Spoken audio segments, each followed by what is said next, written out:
Recording.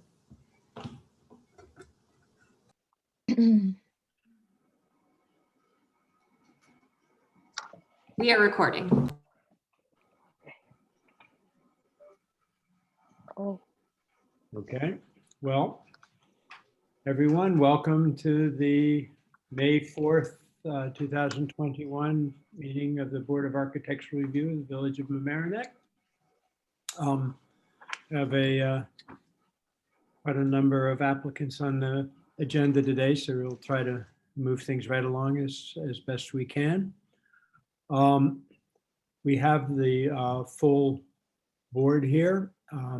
In the interest of time, I'll introduce them to you rather than call roll. Athena McKeish, Yvonne Levin, Cindy Lee, Andrew Wolowitz, and Cindy Lee, and myself, William Binzer. The anyone here who is not one of the applicants, but a member of the audience who has any comments or questions during the proceedings, I'll try to remember to ask for comments, but please make yourself known by raising your hand, which is a button on the bottom of the Zoom meeting there, so that Amber can identify you and bring you into the meeting. If you are part of the application, and I would ask that when you're called on, that everybody who is a part of the application come on at the same time, whether or not you intend to say anything. But should anything arise and then you would want to say something, we may not get to you in time, or if we have to find you and call you and bring you on, and you could get missed, and we've had issues with that before. So please don't, be hanging there in the audience and trying to raise your hand and come on later and perhaps not getting in. I think with that all said, then we are, I think, ready to start. So let's begin with the minutes from the previous meeting. Has everyone on the board had the opportunity to review that? mhm. Yes. Yeah. Are there any comments or questions or corrections or anything like that? Mm. All right. No, In that case, may I have a motion to? Make a motion. May I have someone second it, please? Second. Any opposed? Okay. The minutes are then approved, and we'll get on with the business. We'll start with continued old business from previous meetings, and the first application then is 594 Alder Road.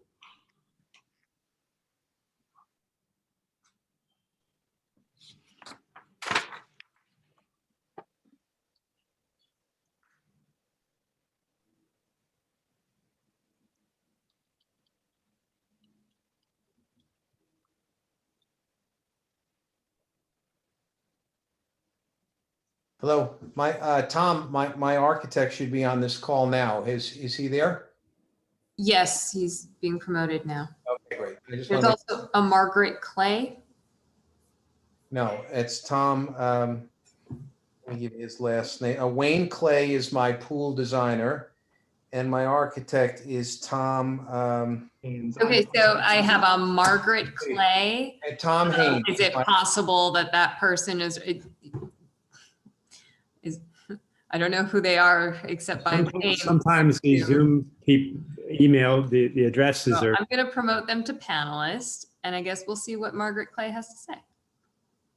Hi all, I'm here by the way. I'm Tom Haynes. From That's Eagle Architects. Tom. That's my architect there. There he is. Hi. How are you all? Okay. May I begin or we? Well, I think there's some confusion about who Margaret Clay is. Okay. So I'm using my wife's computer. I'm Wayne Clee. I work with Shoreline Pools, and I'm here on behalf of Kligerman. So 594 Aldo. Very good. Thank you. Thanks. Okay. May I proceed? You may. Okay. Hi, everybody. Thank you for your time tonight. My name is Tom Haynes from Haynes Architecture.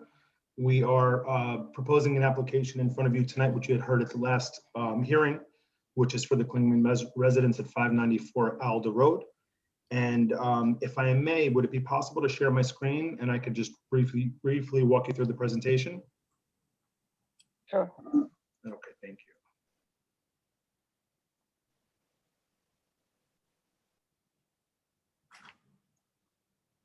Okay, can everybody see that? Yes. Okay, great.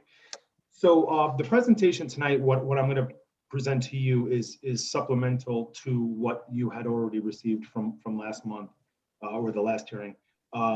It's in addition to that, I think it's going to present a little bit more concise presentation for you, which has some redundant information, which you had already seen, but I think that it's going to present to you a clear and concise presentation as to what is actually being proposed here.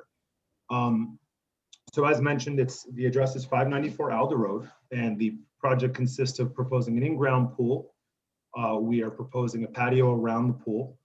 We are proposing a standalone, sort of freestanding 36-inch by 36-inch by 18-inch high fire pit area, which is going to have a gas line run to it. And we are proposing associated privacy and safety fencing around the perimeter of the property with associated gates to leave the rear yard and provide safety factor for the pool area, since the house is being used as a barrier. Can you see my cursor moving around? Yes. Yes. So located to the rear of the house, we have the pool located in this area, which is a 38-foot by 18-foot pool. The surrounding patio will be a total dimension of 50 feet by 24 feet, which would equate to a proposed area of 516 square foot of actual paving around that pool. The pool area itself is 684 square feet.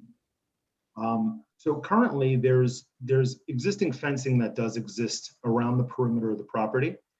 On the very left-hand or south-hand side here, an existing chain link fence exists with an existing fence adjacent to that, which is a white fence that's labeled here on the plot plan, which we had inherited from the original submission, as indicated on the left side here as existing stockade fence.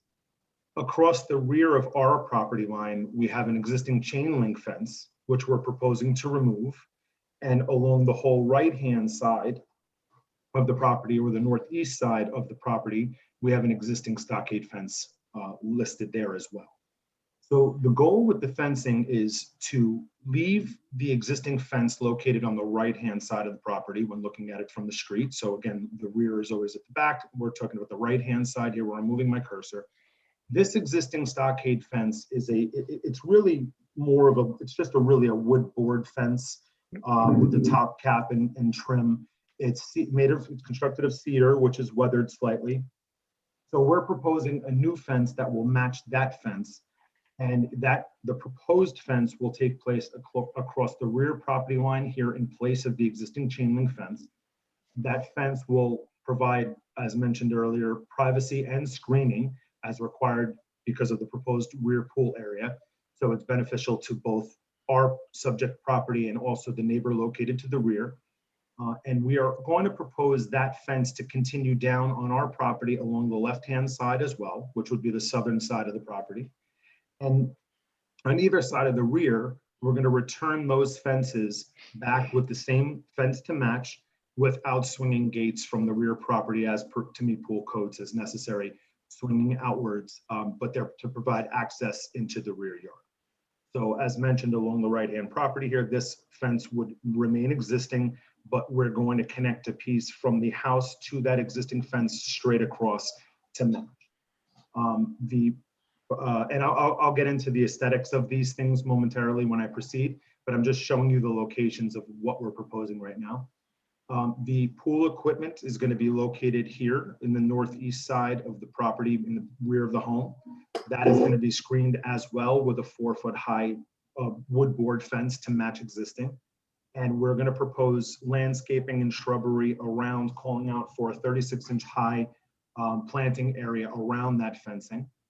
And right here in the middle of the yard, located behind this existing stairwell, is where the location of the proposed fire pit here. So if I may, I'm going to proceed down just to show you some aesthetics here. So the surrounding patio around the pool itself is, this is actually a sample photo of the pavers. So there are ash granite pavers. The color is quartz medium gray here. The second photo down on the left shows what the actual pool would look like with the pool pavers and the coping around the perimeter. Below that is a photograph of the fire pit. So the bottom left photo is an inspiration photo, but this is really what the proposed product is going to look like once it's installed. Again, the dimensions are 36 inch by 36 inch by 18 inch high. The proposed veneer around the fireplace itself, or the fire pit itself, is shown here in the middle column at the bottom. So this is a proposed American granite stone veneer. This will take place around all four sides of that fire pit. As we proceed up, the top middle photo is just representative of the concept of the board and the color essentially when this is installed. It's a cedar fence. It is going to weather and ultimately match what's existing for the time being. It's not necessarily going to do that. It's going to look representative of this color, but in short time, it will weather and match what is existing along the right-hand side. The second photo down in the middle column just shows the automatic pool cover. As you all, I'm sure, are aware, the pool cover is mounted at the deep end of the pool itself and will be retractable and coil up underneath the actual cantilever coping of the pool. And when in closed position, the middle photo here that just says gray with this color swatch, that's actually the fabric of the material. Located to the right-hand side here is just very standard specifications on the Magna latch, which is for safety to meet code requirements for the self-closing gates that are outswinging. And these Magna latches just have a pull top to them. They have a magnet that actually keeps the gate in a locked position when closed. And again, that's to meet child safety and fencing requirements for pools. The bottom last page or the third page of our presentation just gives, key plan here showing our subject property and adjacent properties. Sometimes it's nice to see the design aesthetic of what's adjacent and around. So we're showing the properties on either side of the subject, as well as a couple of properties across the street for your reference. And on the first page here of our presentation, we just have a blow up of the fire pit elevation here with information about the stone that's being installed and construction detail here as to how the fire pit is actually constructed. That pretty much concludes our presentation for tonight. I'm happy to answer any questions if you have any.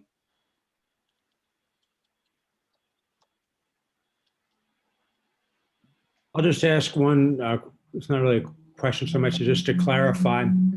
I think last time, your neighbors to the rear have a stockade fence and you had a chain link fence.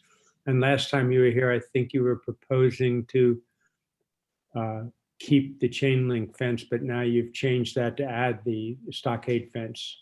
Correct. Yeah, and I'd just like to touch on that for a minute. So there, with regards to planting and existing screening that exists on this property, Mr. Klingman has had some issues with the planting of the arborvitaes located in the back, particularly in the rear corner.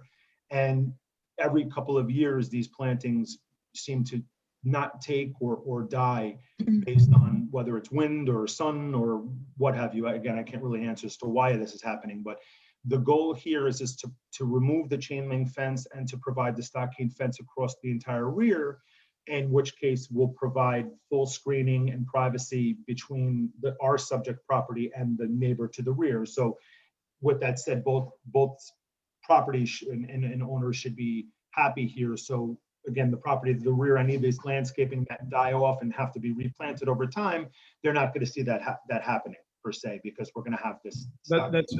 That's good, because after the last meeting, the neighbor to the rear came and indicated that she would be removing her stockade fence. So it's, and exactly. So and as per code requirements and such, we can't rely on a neighboring property's fence for screening or privacy when we're proposing the here. So my client has opted to propose to omit the chain link fence from raising that, which I think was part of the older last hearing's application. And in turn, we're proposing a new fence to match the existing across the whole rear this time. Okay. Does anybody else on the board have any questions or comments or anything? No, just wanted to thank you for Tom, providing all this information. I mean, it's pretty clear. We know exactly what's going on, what it looks like, the materials used. So it's really helpful. Okay. I'll think, second that. That to was us. a very good effort. We appreciate you Yes, thank you. making. Thank you all, of course, yeah, anytime. Amber, are there any comments or questions from the audience?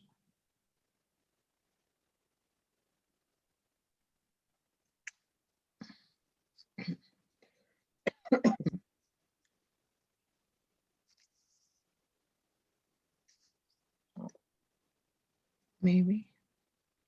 Hello, can you? Hello? Hi. Hi, Mrs. Schwartz. Oh, okay, didn't know I was on. First of all, thank you, Mr. Klingman. Very grateful for replacing the chain link fence. So I appreciate it.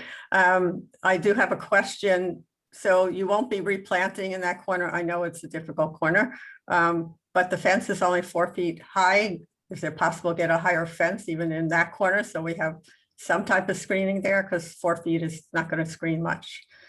So, yeah, to be honest with you, no, Mr. Klingman has intent to constantly replant. But with that said, in order to match the existing fence that's there now, it's actually higher than 4 feet. It's more like a 5-foot fence, but the grade, because of grade conditions, it does vary slightly. So we are proposing to match the top of the existing adjacent fence as a datum, so that will actually wrap around so it stays consistent. So I think with a 5-foot high fence, it should be more than enough privacy for you as opposed to a 4-foot high fence. And that will be indicated on the actual resubmitted plan. Okay, and he will try to plant there. And Oh, absolutely, yeah. Yes, he and I have had conversation about that, and he intends to do that for as much for the reason for yourself as it is for him and his property. all right. Thank you very much. I appreciate it. You're welcome. Okay. And anyone else wish to speak? Amber? I think you're muted, Amber. I do not Yeah. see anyone else who wishes to speak. Okay. I just want to mention one more thing, Tom, which is, you're very tight on the coverages and so forth. So just pointing that out, that the building inspectors and so forth will address that. We don't need to address it here, but so just you just want to be careful about that. Understood. Okay. I appreciate that. Thank you. All right, and with that all said, and there being no further comments, I guess we can proceed to ask. I can ask for a motion to vote on it. Motion. I Second, second. there you go. Okay, I'll let Barbara figure out who won that. Yvonne. Is anybody Thank you, opposed? Andrew. Any Yvonne. opposed? Okay, then, very good. Again, we appreciate your giving us a clear presentation of it, and it looks good, and Excellent. cool, and thank you. Well, thank you all very much for your time. Nice to see you all. Nice to see you, Barbara. Take care. Thank you, everybody. Bye, everyone. Thank you. Everybody. Bye. Thank you. All right, so now we'll move on to a new business, and the first item is 437 Mamaroneck Avenue.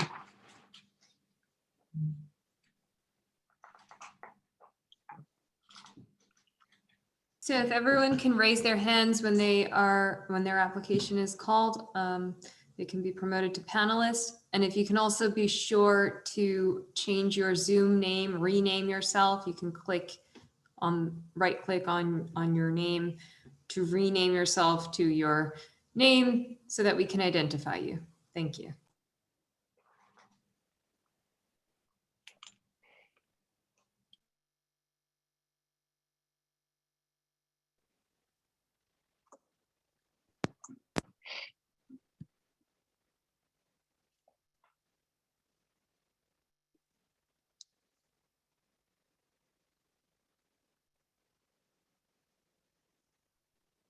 Okay, can anybody hear me?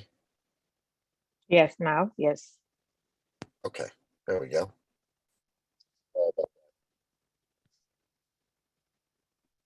Daniel Petrone, you're the sole person here. Yes. Okay. Yes, I am. Could you introduce yourself? How's everybody doing tonight? Great. Could you introduce yourself, please? Yes, Daniel Petrone with Ulysses Butcher Shop. And we're doing awning recover from the existing awning with the Excuse name. me, just to be clear, are you an owner? Are you assigned? Oh, I'm their designer, You're the sign designer. So you're the Yes. sign guy. sign guy. Okay. So we'll be doing a awning recover with the name Ulysses Butcher Shop. And we'll be doing a black awning recover.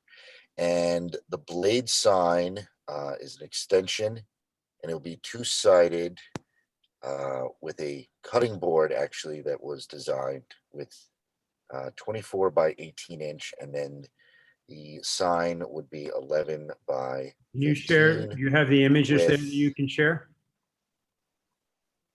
Yes. I see that you're in a car, but hopefully. I can share the applicants. Images one moment, please. You guys pull them up? Yeah, thank you.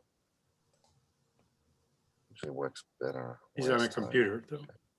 Yeah, I still, I didn't know what kind of connectivity he had. Can they see him now or no? We have to share the screen. Okay, so I gotta figure this out. Should be a How do I green share this? screen thing down the Don't worry middle. about it. I'll Oh, share. thank you very much. Whew. Mm. Okay, Oh, it looks like you're sharing your screen. Okay, you did it. Good job. beautiful. Thank you. Yeah. So again, this is the awning recover, and the name Ulysses Butcher Shop would just be in white, and it's a standard sunbrella awning, black fabric with a 10-year warranty. It literally is just a recover. There is an existing awning there, so we're taking the frame down, cleaning it up, and making repairs to it, and then from there, the recover with the name. And that's it for the awning. The blade sign, or before I move forward, does anybody have any questions on that? Okay. No. It looks like it And matches. the blade sign, It looks fun. yeah, we did. Yeah, I just did the same exact, because I think it was a jewelry store prior, so I just made it much simpler and matched exactly. As far as the blade sign, what I came up with was an extended pole that is 30 inches, and the actual sign is a two-sided butcher's block with half-inch Sintra cut letters that would be painted black, and just the name Butcher Shop on it. The actual logo is 11 inches high by 15 inches wide, and the word Butcher Shop is 3 inches tall. So it would be mirrored on both sides.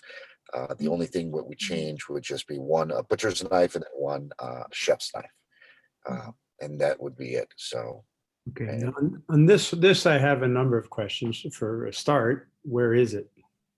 okay. Yeah. I had the same question. Yeah. Right. Yes. So I will, yeah, I took some photos. Let me just bring up. Here we go.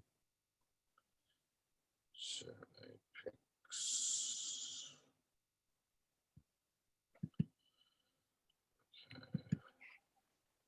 So as far as the image that I was thinking, actually, if we go back to, I can show you where the actual sign would be, if we would, the blade side would be, I was thinking actually right above, right in this section here, from the actual building over to the storm drain, or would you say, you know, gutter.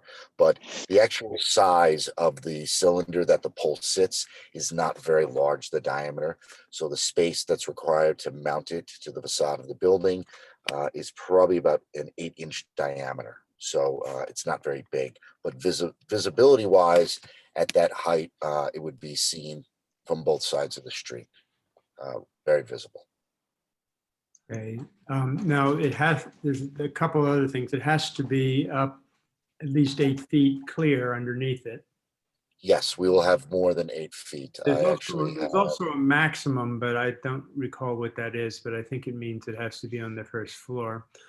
okay.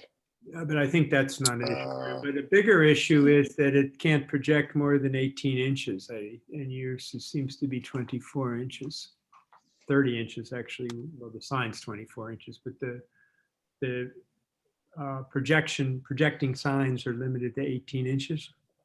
So the blade sign cannot be more than 18 inches.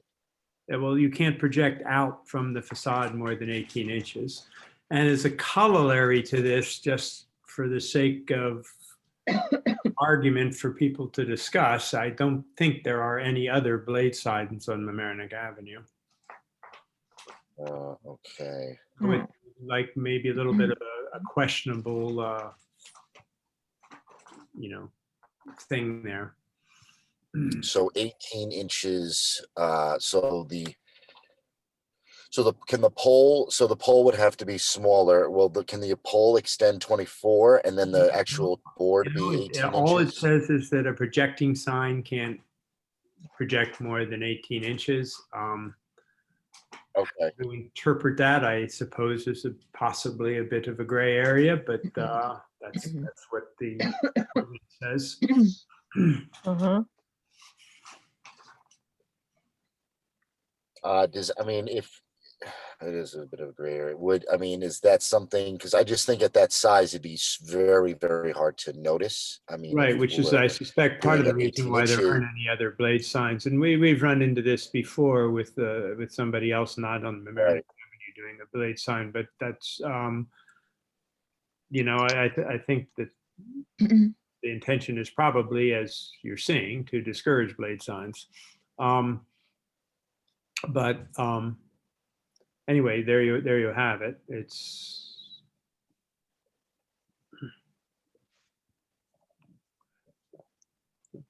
I guess my thinking for you would be to suggest maybe considering I having know what I could do. regular. Can we turn the sign so it's actually 18 inches by 24, and then it could hang that way? So I actually would meet the requirements of 18 inches, but the height of it would be 24. Can we I'm not sure I follow. use that? You mean you want to have it be? So I would along the actually, direction. So yeah, 14, so instead 14 of wide by 18 high. horizontal, You mean 14 wide by 18 high. that Well, would certainly fit within. no, that that would would fit in with, that would fit within the guidelines of the projection. I'll let the board members okay. discuss whether or not how they feel about a board sign to begin with. Like I said, it would be the only one, and Yeah. not sure how it would look with a lot of blade signs. So It'd be a very nice blade sign. That's how it would look. it's a lovely blade sign. But I don't know. What do other people think about that? I like the idea of the butcher block. I think it's a cute idea, but I have to admit that I'm not so sure where the sign is going to be. I don't think I followed that very clearly. Well, I think, and that's another thing I think that we're going to need to, Yeah. it sounds like if you want to do this blade sign, or even if you're going to do a different kind of sign, you're probably going to be coming back here anyway, because you're going to have to show us, you've got on the drawing where it goes. Mhm. Yeah, You're yeah, gonna the have to size, show the us proportions, what yeah. Yeah, the sign's gonna I look did like. submit, I'm trying to, right. For some reason, I don't know why I don't have the actual, because I did submit the actual pictures of the blade sign as where it was located. For some reason, I just can't find it. And I know you guys got a number of people. Okay, it wasn't Yeah. on the materials that we had. Yeah, that It we wasn't. distributed. So why don't we do this? If the awning is okay, if that's okay with everybody, we can approve that. And then what I'll do is I will revise the blade sign and then make sure that I have it where the image is as it's placed from the location of the building. And then I'll resubmit that for next month, or with that, I know I could get that at the third Thursday. Are you guys having another meeting for the third Thursday of this month? We are, assuming everything falls into place. Everything goes normally, yeah. Okay. So let me do that just so we're all clear on the same page, because I'd have to redo the design and make sure, we fit requirements and make sure that everything is in place prior Okay. on my end. Yeah, So that would be I do good. apologize on that. Now, okay, but now before you go Are to we the, okay I just with would like the awning? the board's view about having a blade in general. Oh, Oh, okay. I'm okay. I mean, I don't want to set a precedent like no one can do it. I mean, if it's in the code that one can do it, then, That's it's certainly. I think the size you're talking about is not going to be that visible way up there where I think you're thinking of putting it, but I could be wrong. It's sort of going to be blocked by the red awning from the Mhm. Yeah. the south side, yeah. Yeah. But how high is the awning right now? It's 8 feet, right?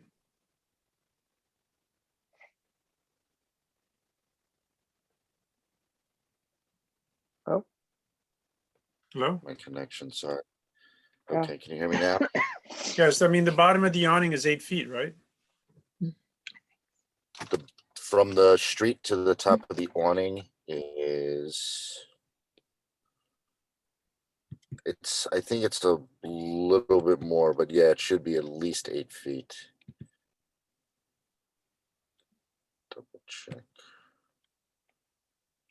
Well, But I think Anyway, the top is at 12. I'll just say that I'm not categorically against it, So but the I think awning, we the should see. bottom of the awning is definitely 8 feet. Because Okay. with a Yeah. 6-foot ladder. Okay. I agree with you, Andrew, but I do want to see it rendered up Sure, to get a Absolutely. full idea of how it will look. absolutely. I'm also having a little bit of a question. Well, let's finish on that. What do Yvonne and Athena think as well? Yeah, I would like to see it because I know what we're discussing is it will change proportions, of course. It will need to be shown, along with the awning. So we would need all that information to kind of maybe, make some decisions about it. Yeah, I don't know that it's going to be very usable to you. Maybe not. Maybe yes. I mean, I do have questions as well, so it would be good to be able to see it. Yeah, I just echo what's been said. I don't have anything new. Okay. Now, another little question, I guess, is did you have, the way this is shown on your rendering, your awning looks to be lower than your neighbor's awning. That may just be the rendering, but do you have something that shows? That's just the, yeah, that's just high- the, that is actually just the rendering. The awning, I mean, it lines up exactly with the neighbors, but that is just the rendering. Okay. Okay. Yeah, because it matches exactly. Okay, good. Okay.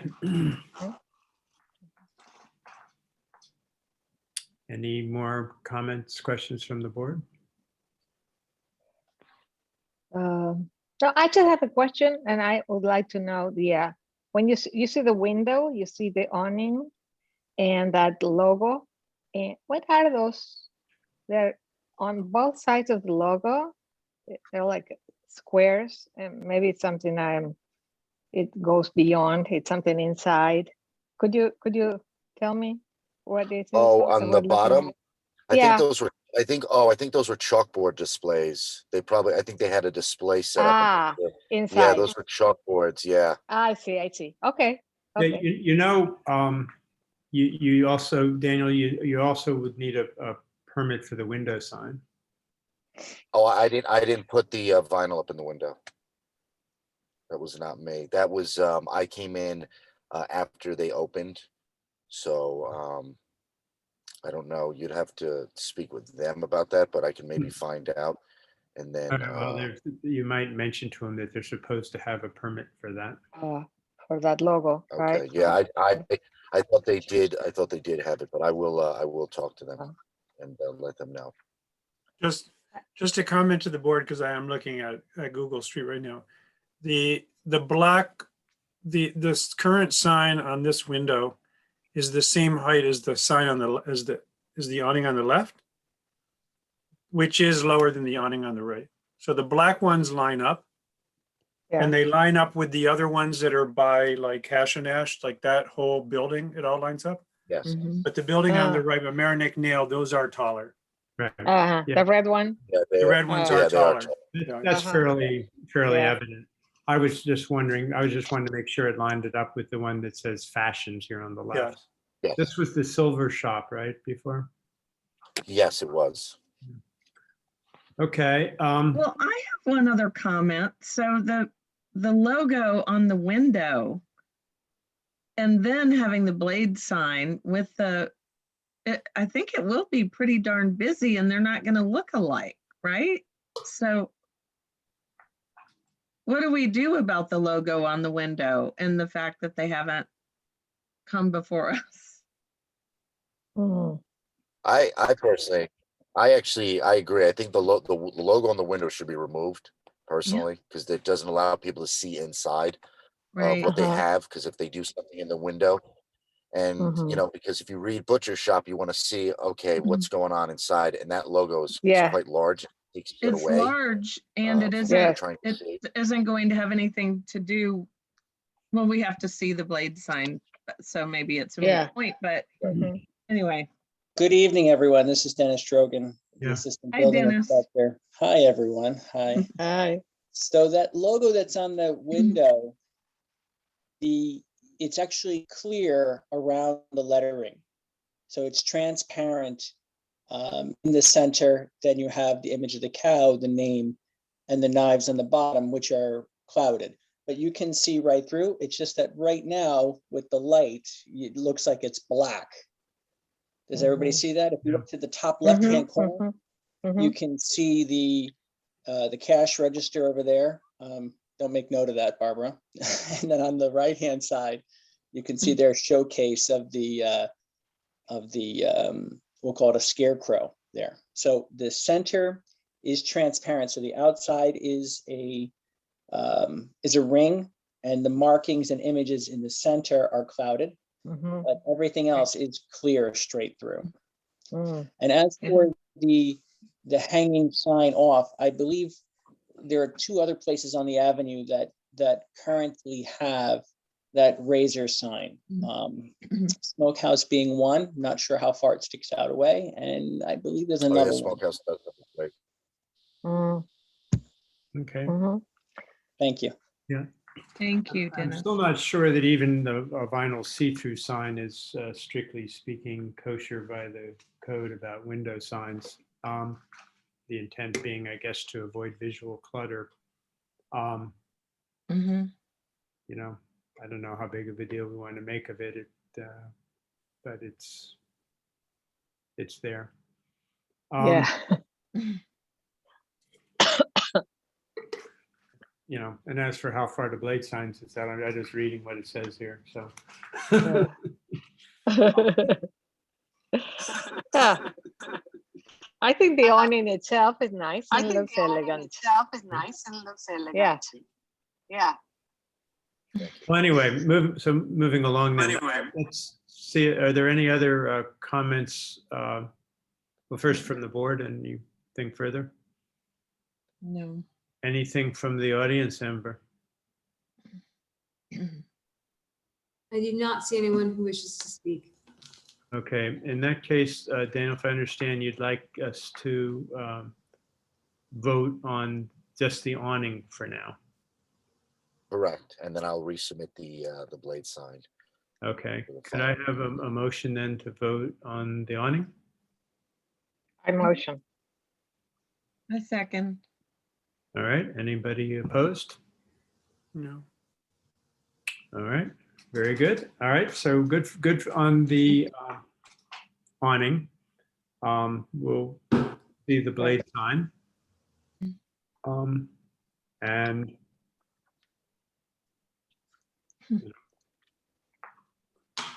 And that's kind of, I think that's a movie poster for a Disney movie.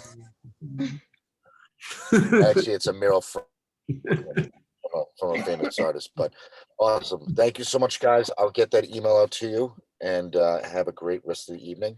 Okay, And, Thank I will you. see guys. You too. Mhm. Thanks, guys. Take care.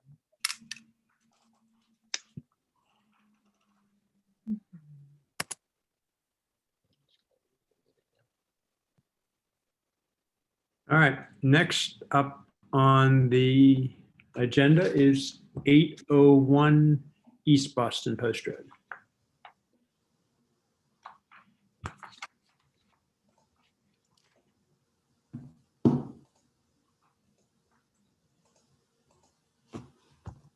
Hello, can you hear me?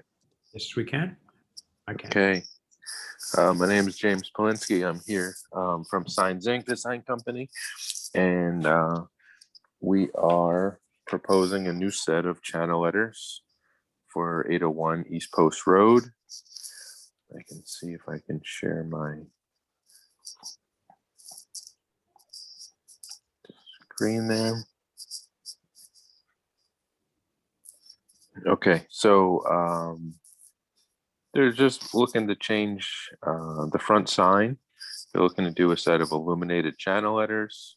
They have channel letters that are on the building now, but they're just going to freshen it up. And they're looking, it's going to be the shutter and shade source by Lanera. 15-inch channel letter will be the largest letter.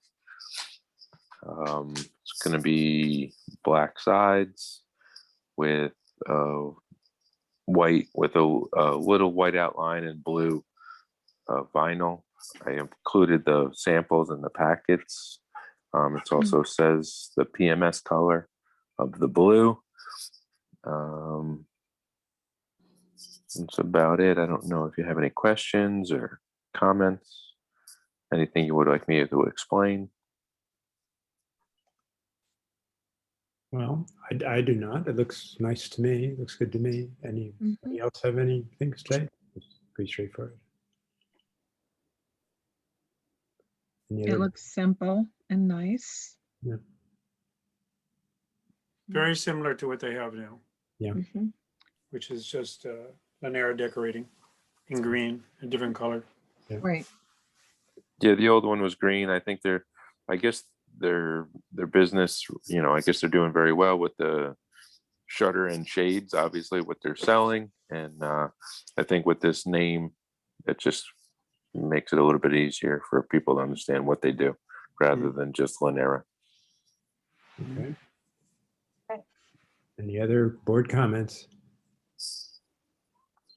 Okay, any questions or comments from the audience or other participants? Amber?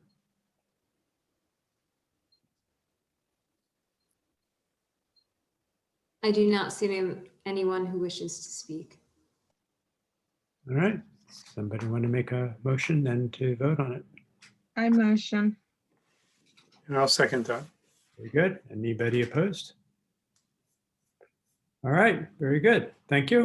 That was fast. Thank you. That was good. Thank you. Yeah. Bye.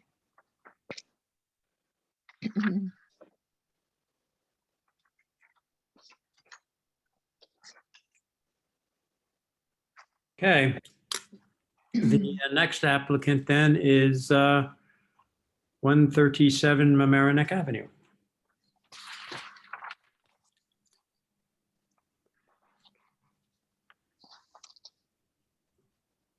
So I do want to note that it was determined today that the applicant posted the notification sign with the correct date and information, but it was missing the Zoom link. The Zoom link is available on the website and on the agenda, but the sign, which should have had the Zoom link, did not have the Zoom link. And we did just discover that today. Okay, I'm not myself clear what the rules are about that. Are you, Amber? The rules, I guess it would be up to the board's discretion whether or not they'd like to vote and or hear the applicant today. Typically, it's part of the sign posting requirement.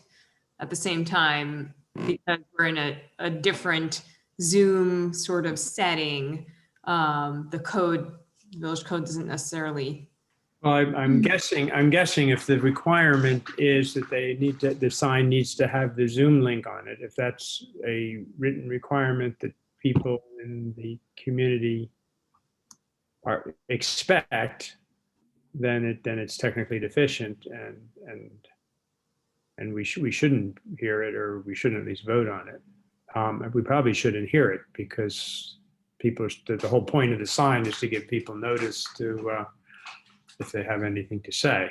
The email that I got never stated to put the Zoom link on the sign. And I did come to the building department and submit everything personally, and they said it looked fine. And also they had in parentheses exactly what I needed to have in the Zoom link. So I'm a little confused that the Zoom link is supposed to be on the sign. I mean, it is in the letter that I sent. So I don't know who else you spoke with, but that was in the letter that I provided. Well, he's saying, as I hear you saying that it is on the sign.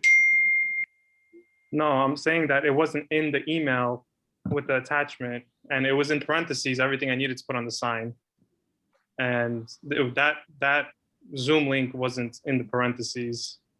So I didn't know it had to be on the sign.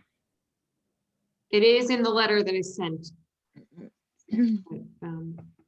Well, that's my mistake then. I misunderstood. I went back and forth like 4 or 5 times with the building department and trying to make sure I follow all the instructions. And that's why I came personally to. Hold on just a moment. Sorry, just a moment, please. I'm sorry. I'm only back in the office today, so I received all this information today. Okay. Okay, I see. Yeah, it's missing all of the information regarding how to access the Zoom meeting, the dial-in number, the Zoom webinar ID, and the passcode, all of which are on the agenda, but it's not on the sign, which was in the letter that was provided to the applicant. So I guess my question for you, Amber, is this written, this rule? I'm sorry that my computer just. If you are a member of the public, do they know about this rule? Is it something that's been published and so forth, or is it an internal rule? The sign posting requirements are in the code, They're in the code. but it says location of the meeting. And as we know, due to COVID, we're not in any particular location. The location is the Zoom.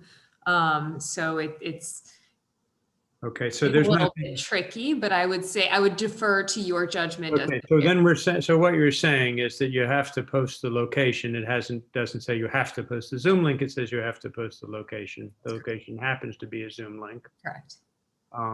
Okay, so that kind of makes it a little bit more gray then, doesn't it? I mean, I guess my thinking then is that the sign is up and people say that, see, this is going to happen, and it is on the website and the agenda, coupled with the fact that the sign, I'm inclined to proceed. but I'd like to hear if any other board members have any other thoughts on the matter. I just wanted to confirm this wasn't brought to light by someone concerned about the sign, right? And I asked that mostly because for signs, Bill, we have so few feedbacks that I would agree with you. I'd be inclined to continue as well. That's correct. That's correct. I was back in the office today after a few days out of the office. And so we had not yet received the response with the affidavit and the sign picture from the applicant before I left. And when I came back, I did see that it was missing from the image. But due to the fact that it was scheduled for today and there was this gray area, I defer to the board's judgment as to how they wish to interpret this situation and how they wish to proceed. Well, I think it's true that as Athena is saying, if nobody has brought forth anything about it, I think we should go on and hear it today. What does everyone else think? Good. I don't know. I just have a little bit of hard time to start making, exceptions here, exceptions there. And then if there is an issue with the some neighbors, with the with the awning, and I mean it's I just don't feel very comfortable. I understand that it's not very convenient for the owner, and I understand it, but I agree, but I also guess I think I have a feeling, and that was my initial thought, but then my subsequent thought is if all it says in the actual rules is location, and it's left to the applicant to infer that means they have to show the, web, all the web information and password and all of that. I don't know. That's kind of seems to me to be asking a lot of the applicant too. So.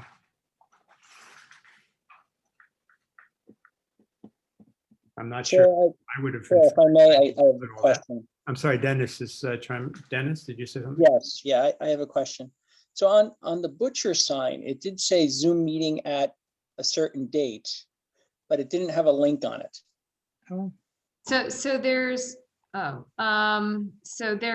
not so much a link as it is like the dial-in information. So I send a letter to each of the applicants explaining that they need to post the sign and providing the information that needs to go on the sign.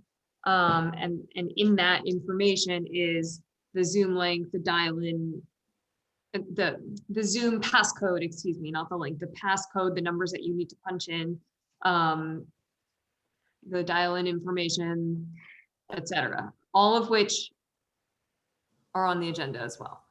But I think the issue here is in the code, it says location.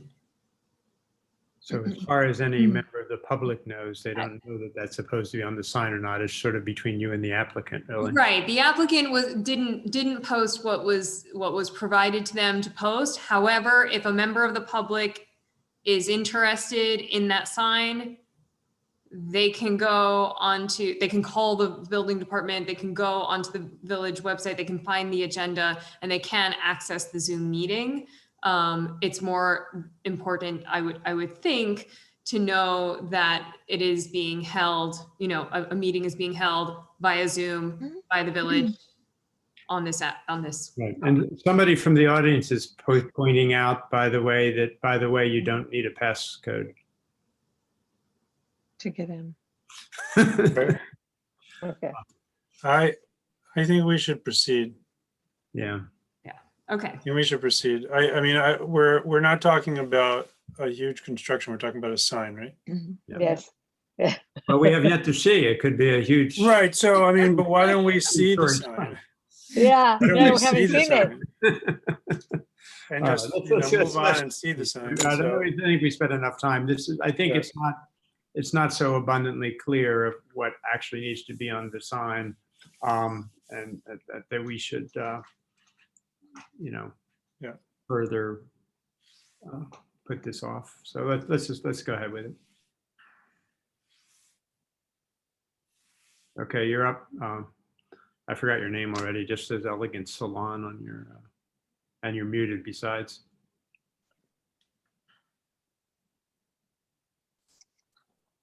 I think there's an can't- audio we can't problem. hear He's you. not muted, but we can't hear him. Daniel Bayev, Hello? Okay, Babayev. got it. Can you hear me? Yes, now we- Yes. Yes. So I'm gonna share my screen and just show you the sign. Desktop share. Can you see my screen? Yes. Yep. Okay, so here's what the proposed sign will look like. This is the projected image. It's just an awning, very simple with fabric material, with just a little tiny skirt on the bottom. And I do have a location in Rye with this pretty much the same exact sign. This is the fabric material that I will be using. And it's like a navy blue. And if this is what, let's see if I can get the picture. Oh, and this is the, obviously this is a much bigger sign. This is the sign that I have in Rye. If you just needed a reference to what would it look like in person, just much smaller. It's very simple and basic.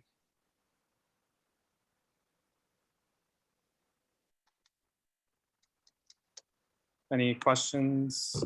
I noticed that building has a sign band and the neighboring store has a sign and the preceding tenant had a sign.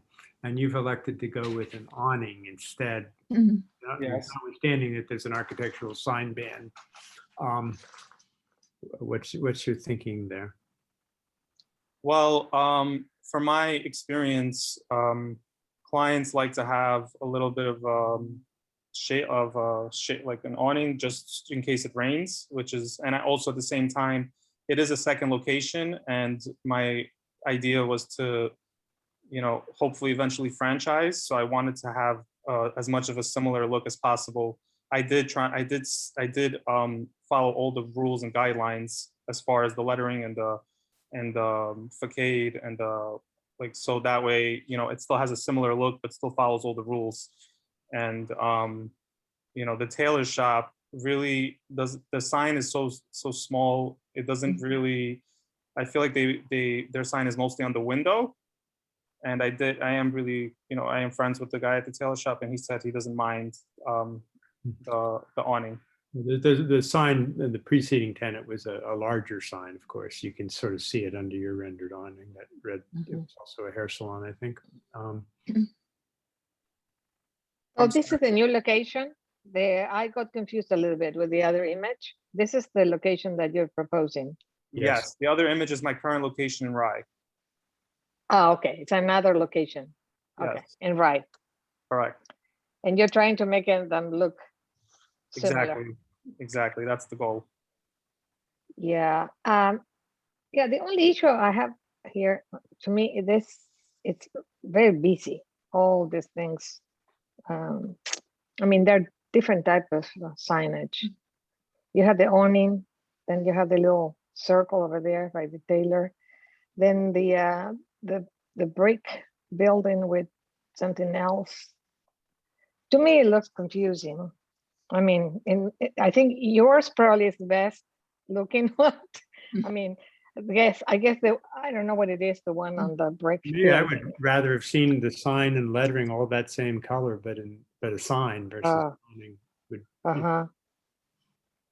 Anyway, yeah, to me, it looks busy. Yeah.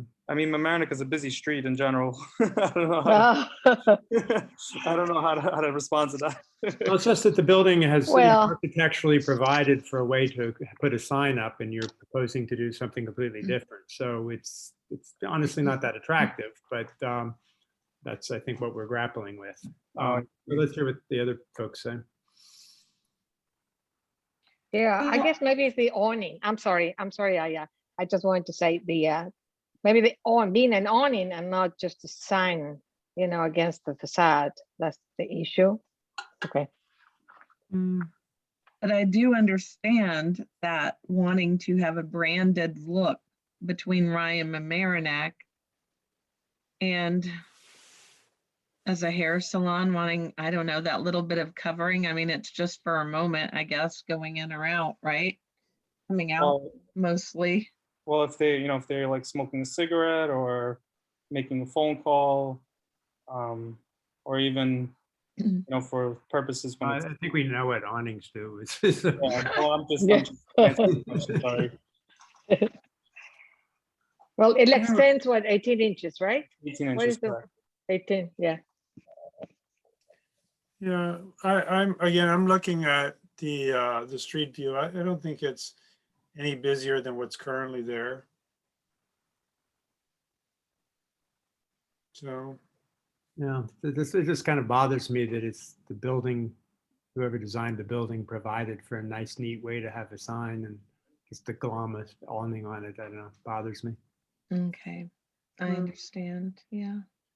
I but tend, that's, I tend to have different opinions than you guys, and this is not a change from that. For me, this part of the street blends in too much. Like I almost don't notice the businesses when I pass by them. So for me, I actually like the awning. I think it brings the business closer to the point of eye that I actually recognize that something is there.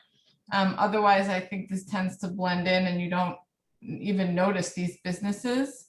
And I think it's important in a sense to, to make sure we are noticing them for the health of the small businesses in the area. So I actually like it because it is coming into your face a little bit more. I agree that it is, but for me, it works in this particular stretch because it's so brown and basic and nothing pops that I think it is due for something to pop.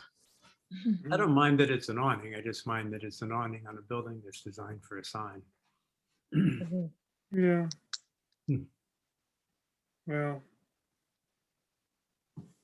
I think in that stretch, the little kitchen sign pops out at you, but the podiatry sign next to him is very bland. And so I'm perfectly happy with this sign.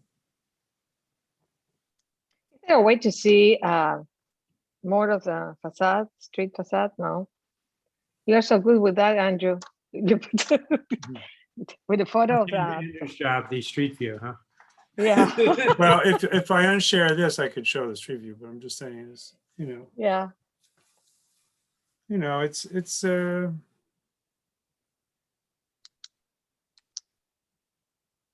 me, it's an improvement over the sign that was there. That was my goal. Yeah. Okay. I mean, it's an awning like everyone else on the Mamaroneck Cafe has. It's just right here, they don't have one. So, Yeah, and I did add this little skirt right here, which I personally love, and I feel like it brings a sort of like bit of modern elegance to the strip, which is, in my opinion, where I think Mamaroneck will be heading. So I personally think that I obviously want to blend in with Mamaroneck and succeed here, and I personally think it would be a great sign for the strip. All right. Are there any other, I guess we've heard from everybody on the board, or any other comments? Any audience members, Amber?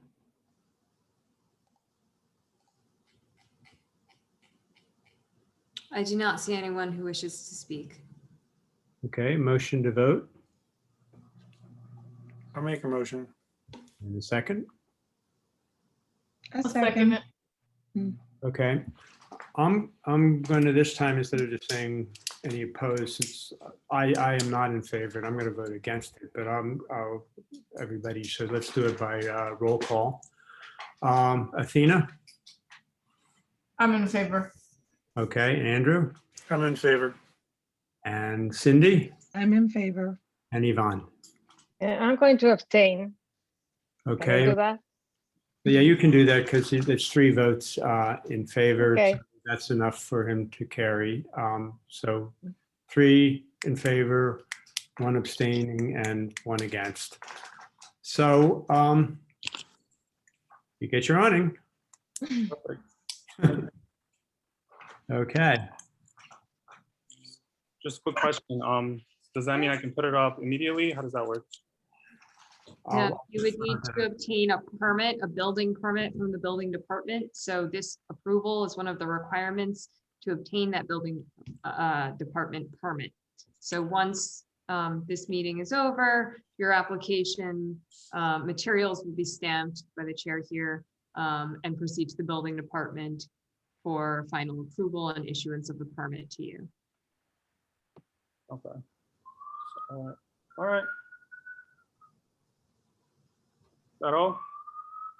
That'll do. Thank you. Thank you very much.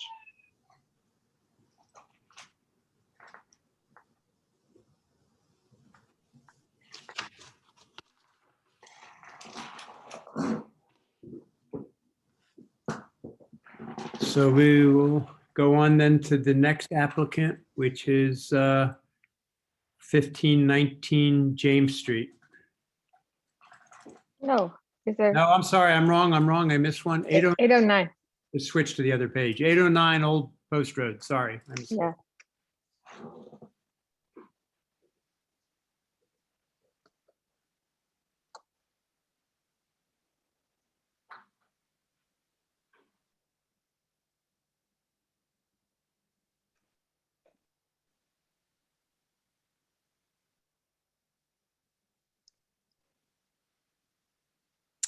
So Antonio Labriola is the homeowner. I see a Phil Gaetano whose hand is raised. Is this person associated with the application? He's the installer. Yes. He's in okay. charge of the Troubadour, yeah.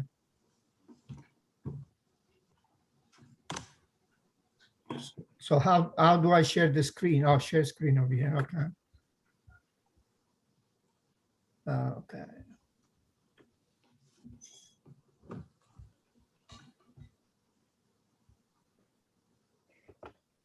How do I go to my, Good evening, everyone. Good evening. this is my computer, right? I can share the materials if I just have a moment to. Yeah, would you do that, please? Thank you.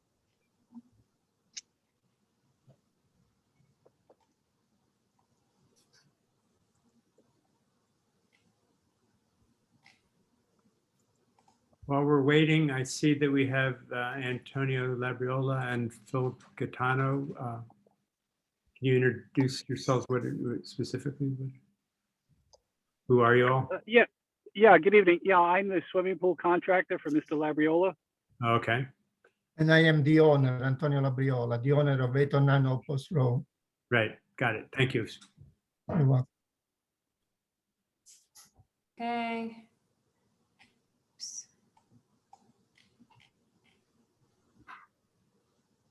Oops.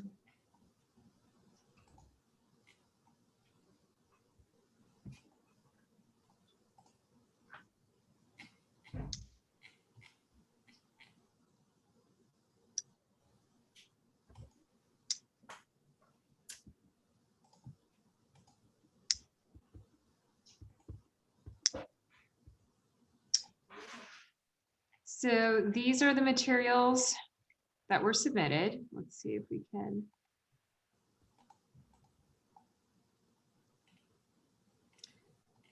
If the applicant would wish to speak, I can pull up.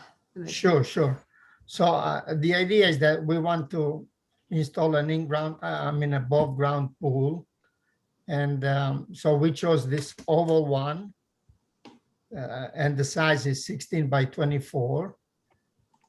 And the pool will be parallel to the back. In the backyard, we have a deck, and it's going to be parallel to the deck. Perhaps you can show the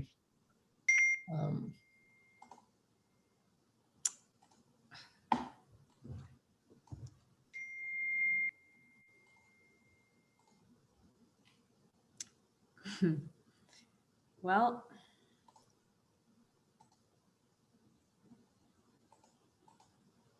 yeah, so yeah, this is the deck in the back, and all around our property in the back, we have evergreens that they are, some sizes are taller than the others because they grow. They are now 8 to 9 feet tall.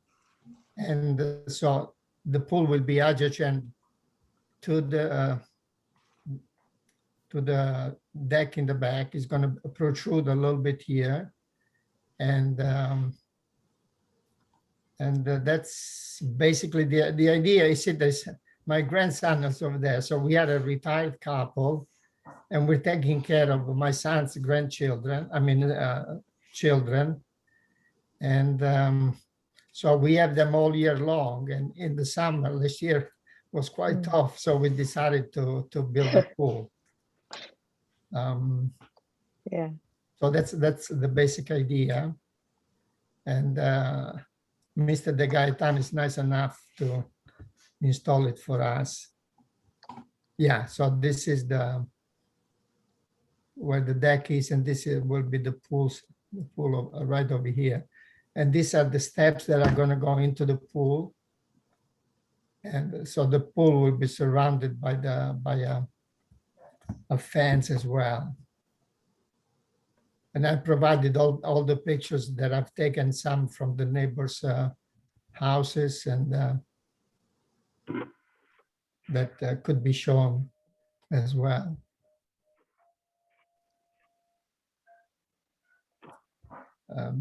Any questions, or do you wish to ask some Yes. questions to the installer, to Mr. De Gaetano?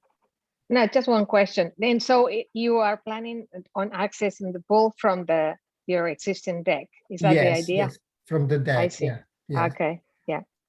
It's oval, but it's kind of rectangular with oval edges, right? So it'll be an easy approach. Technically, Uh-huh. it's an oval pool. Yes. Okay. It's Okay. an oval pool, yeah. Is the pool then the same height as the deck?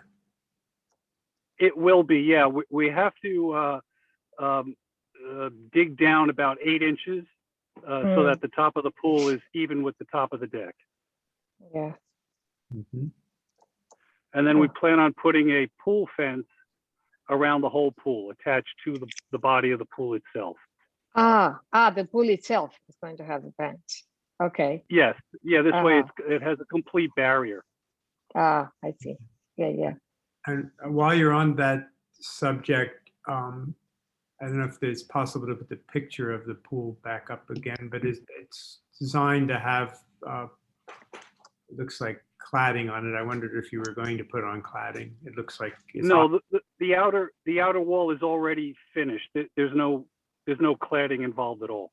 Well, I mean, I've seen some that have, you could put stones or something on it, or veneer or tiles. or Oh, something. You're not planning. right, but Yeah. that's in addition to the actual body of the pool. Right. But the pool, it's a standalone pool, so we don't have to put anything. No, I understand you Mm. don't. My question is, are you, are you? Oh, does it I'm just sorry. look like that, or are you going to be putting cladding on it, I guess? No cladding. Okay. And the fence. All Okay. right. Okay. Yeah. Okay. What does the fence look like? Where's the fence? Of an image of the fence.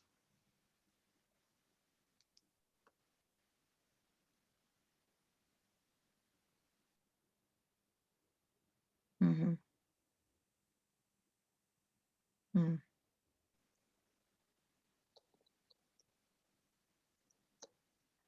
See, the fence posts themselves get attached directly to the body of the pool.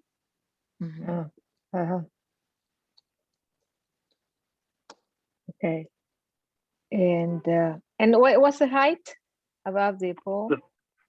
Above the top of the pool, it's 34 inches. Okay.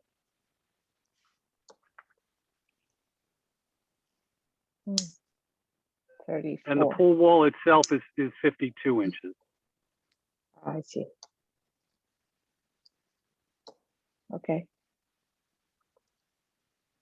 I have a question. Because, so the survey, it's just like hand drawn in on the survey. And it shows that it lines up with the wood deck, which currently has a 6-foot distance to the property line. So is that code that the pool can be 6 feet? I don't know, but that's a Dennis question, I guess. Well, the pool is going to be set up just beyond the setback rule. Well, for that's Mr. what I'm Labriola. asking. That's what I'm asking, because we don't see I mean, normally there's a plan that shows the dimensions that shows where Setbacks, the yeah. item the item that we're approving goes. So I'm just saying, all I see is a survey where it's kind of just sketched in with Side setbacks are 6 feet. 6 feet's okay? 6 feet, On the side, yes. Okay, okay. that's all, man. That's what I'm asking. How wide is the Okay. deck? Excuse me? I wasn't asking you. Oh. I was asking Phil how wide the deck is. Oh, I don't know offhand, Mr. Labriola. The deck is 10 by 10, I believe, something like that, yeah. So the pool, the way it's sketched in is not quite accurate, then the pool's going to stick out well beyond the edge of the deck. It's going to stick out on the inside, yeah, towards our cement patio, yeah. Okay, so the pool being oval shaped, maybe we could go back and see that pool again.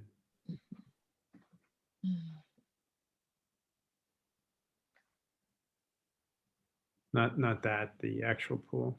The pool is going to stick out way past the deck. The pool is oval shaped. Is there a picture of it from above or a plan of it or anything like that?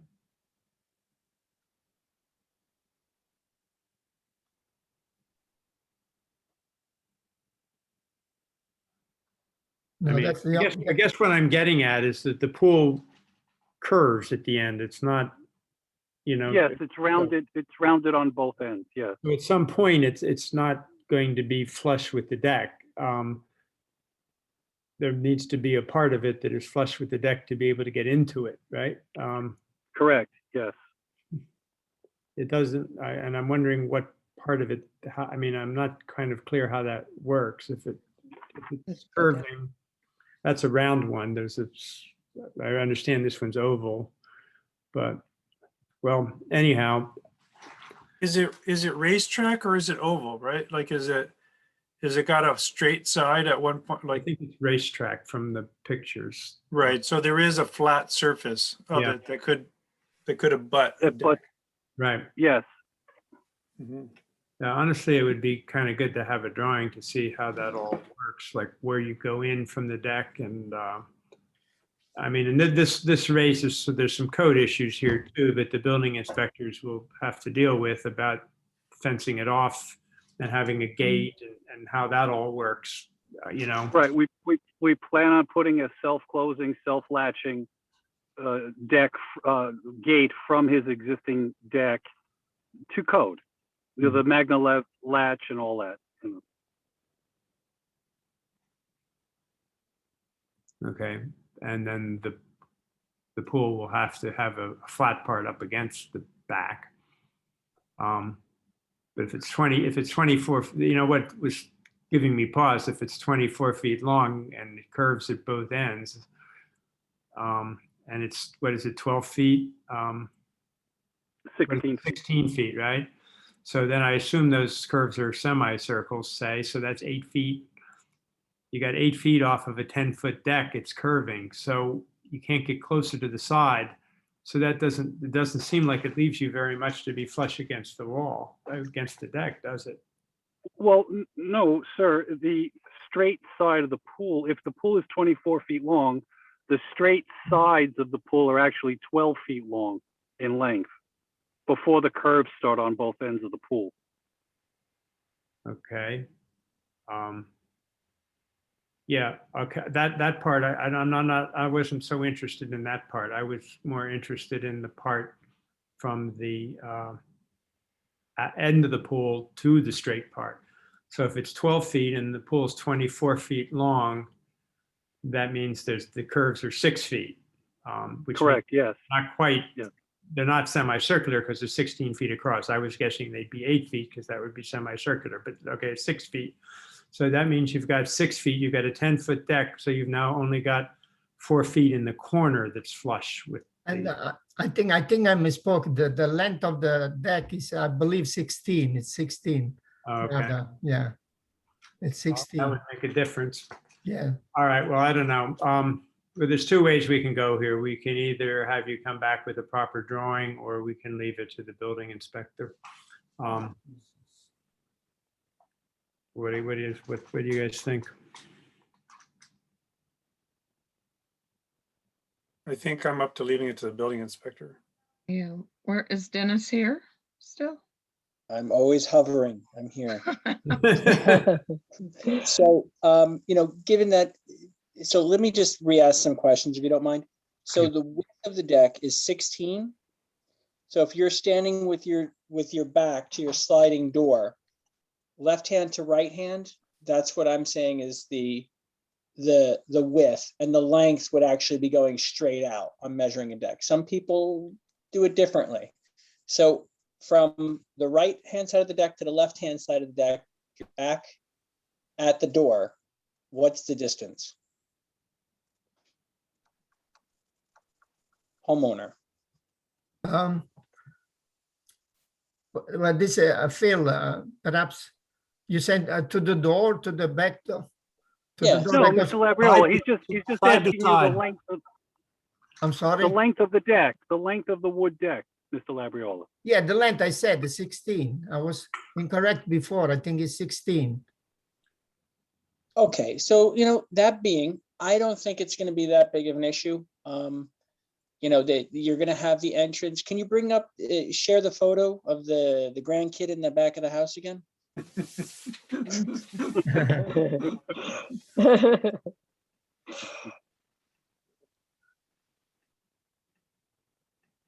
There you go. Okay, so looking at the lattice at the bottom, right? Mhm. The center is actually an 8-foot piece of lattice because it's unbroken. There's 2 4-foot pieces together, so that's going to say 8. And then everything else might be a little shorter. So starting from the right-hand side, the left-hand side of the picture, we'll go 4, 4, 4, which is 12, and then probably another 4 on top of it. So you're actually more than that. I'm comfortable with saying that, the curve will be closer, obviously at the end of the deck, closest to the gray/black house. And there's more than enough room for him to put the entrance from the deck on there. But, once you finish your BAR, then it'll come to me, and then we'll have at it differently. But I don't see, if you don't mind, I don't see an issue to vote on it, because aesthetically, it's going to be the swimming pool anyway. The clearances are definitely within the setbacks. I have no issues. I think you could vote on it if you choose. Yeah, it's behind the house and well screened. So I think the only issues there would be the issues of A, code, and B, how you actually access it. But that's not really a BR. So really, it's mostly building inspector stuff. So it's handy that you're here, because if you weren't here, it gets a little uncomfortable for us to say these things are okay when we don't know more about it. Okay. Well, with Dennis's help, then, is everybody okay with this? Any other comments from the board? Nope. Anybody in the audience, Amber?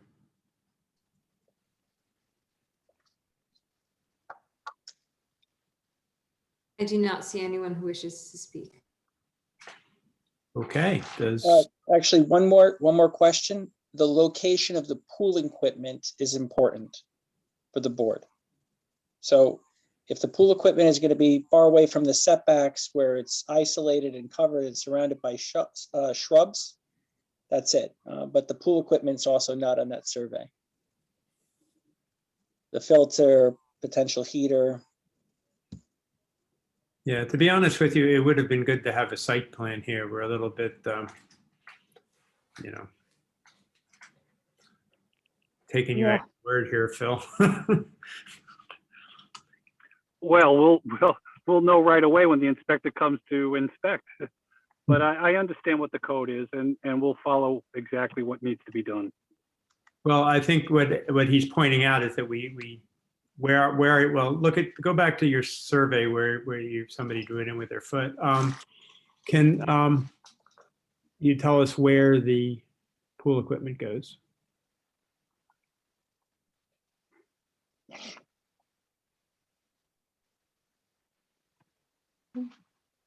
If you look at the oval drawing of the pool itself, there's a little rectangular box and it says filter.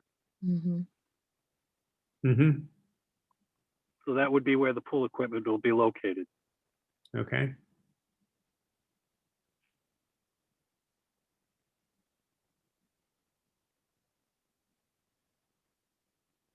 No heater, propane, none of that as of right now? It says on the work order that there is a heater. Okay, so where it says filter, that will be the location of the heater as well, all the equipment? All the equipment, correct, as well as the dedicated electrical line. Okay. And does that need to be enclosed and on a pad? Sorry, it will need to be on a pad. I'm good. Yeah, we pour a cement filter base for all the equipment, and then the electrician sets up a panel behind it. So it looks very close to the pool, right? If we look at the photo from the rear, I mean, it's going to be right there, right? Very close to the pool. That's what this suggests. The code says that the filter system has to be a minimum of 6 feet away from the body of the pool. And that's what it'll be. So I would just give a heads up to the owner as an owner of a pool with equipment. That is not something I would want my kids around. And so just a suggestion, not code related, it gets pretty hot and it's pretty, I mean, not to say that they can get hurt by it, but I'm sure they could figure out a way to get hurt by it. So I would, you have to be careful on how you enclose it because it needs some breathing space, but I would definitely consider something. You're already doing so much to keep the kids safe with the fence that it would be a shame to have that and have something happen with them with that. I understand. Yeah, thank you.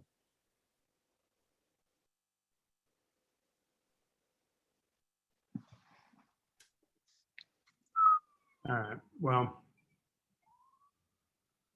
Anyway, I don't know that, on the one hand, it's a little uncomfortable approving this without, without drawings, just this little sketch. On the other hand, it seems that, it's in the backyard. I mean, as far as BAR stuff goes, there aren't any, I don't think there's any aesthetic issues here, but there's certainly a lot of code issues that are not addressed at all in the drawing. So I guess if we're approving it, it's clearly just going to be that it's okay to put a pool in the backyard, but it's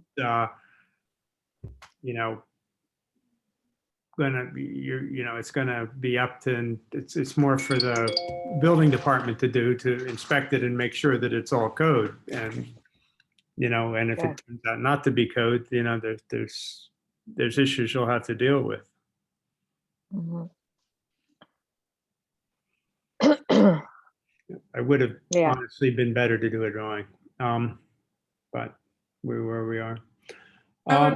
I'd agree, Bill. I think ultimately, listen, I don't love above ground pools, but I think in terms of providing a solution for, what his needs are, it's probably definitely the most cost effective way. I would say to his, as a thank you and to his benefit, I think his sign has been posted for a while.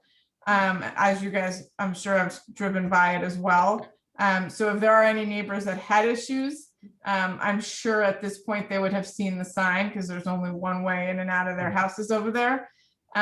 So I think that's something to consider too. If we don't have anyone piping up, I feel like it's, you know, it's a safe I bet. agree. It's hard to see a architectural review issue here. It's easy to see lots of potential code issues, but, Yes.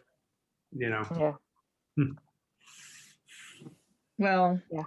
Antonio, you will make those grandchildren happy, that's for sure, this summer, right? Yes, Yes, definitely. they'll be happy. Mhm. All right, any further comments from the board? No. You got any comments? No. Okay. How about from the audience? I do not see anyone who wishes to speak. Okay. I would couch this motion to vote in terms that we're only voting on it from a general aesthetic and architectural point of view, in that there are inadequate, really aren't any drawings, to be honest. So I guess there's no drawings. So, you know, just pointing out for the benefit of the building department, who happens to be here, that we don't actually know where they're putting the exact pool, or where they're putting the pool equipment exactly, or how they're enclosing it, or what they're putting it on. So I guess that'll all be up to you, Dennis. That, on that note, does anybody want to make a motion? I think just say that we're approving it with the understanding that a straight portion of that pool will conjoin with the deck, Yeah. right? Yeah, that is, and it's generally in that configuration. And not, Right, but I'm just saying is not it's, end on, for example. Yeah. right. Okay, I make a motion. Or catty corner. It could be catty corner. Yes, but I make a motion. Okay. I second. All right. Anybody opposed? Okay. All right. You're good to go, Antonio. Thank you Fill very in much. the Thank drawing, you. okay? Good night. Good night. Good night. Thank you very much. Bye.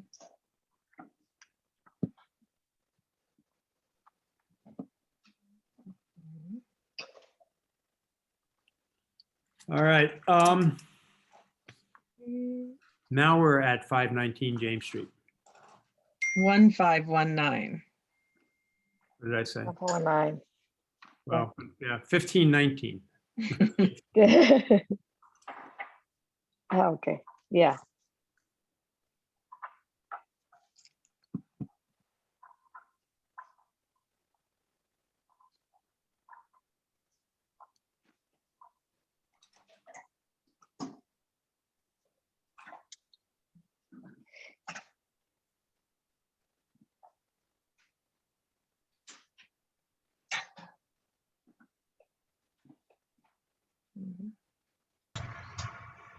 Let me get my picture. Can everybody hear me? Yes, hello. How are you? Yes. My name's Mike Mealy. I'm the engineer for the applicant. We are proposing a rooftop mounted solar system. It is a 7.98 kW system. The property is located on the southeast corner of North James and Chestnut Avenue.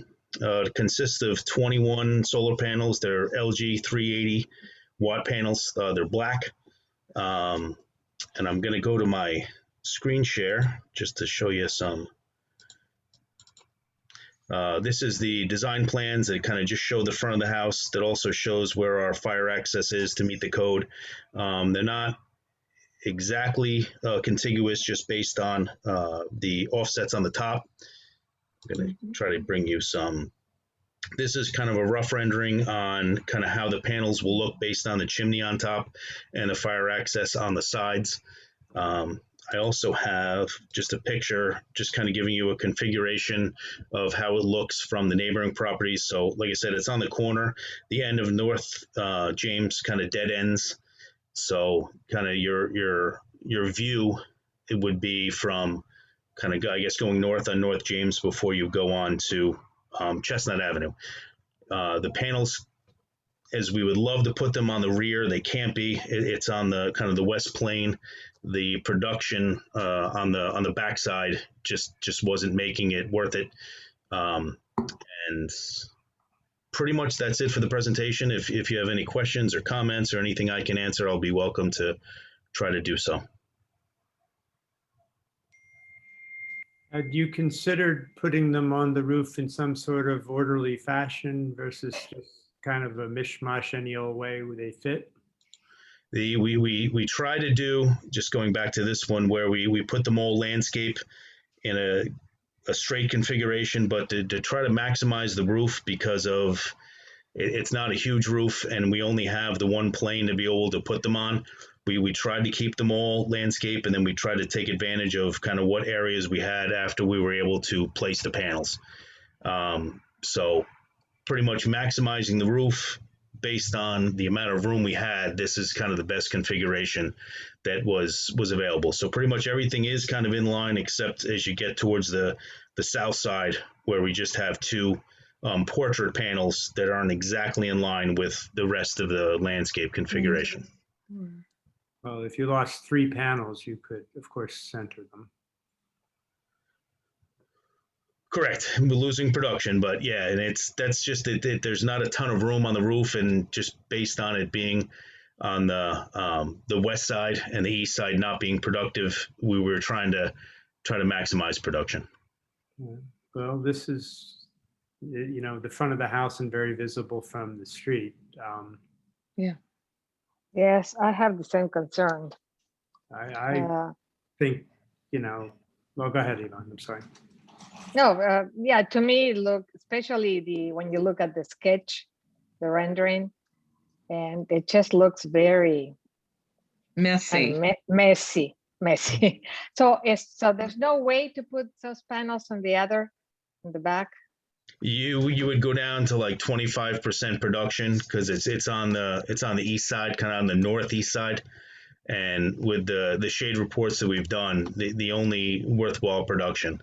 I could go back and I see what you're saying. If I took away the two portrait panels on the south side, I could shift the one down to kind of make it so it's symmetrical, and then also just lose the one landscape there. So then we're down 3 panels, but it's more symmetrical. I could go back to the homeowner with that if that's the board's concern.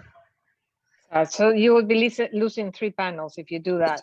We would be, correct. Yeah. I mean, we're maximizing because we do have the fire access pathways based on code, so we didn't really have a ton of room to work with. So we try to just to maximize as much production as we could. Hello. You could also put 2 portrait panels on the, there may be other ways to configure it so that it looks more orderly, but yeah, it's really just kind of, they're just up there any old which way, and it's very visible. We'd all rather they were on the back, but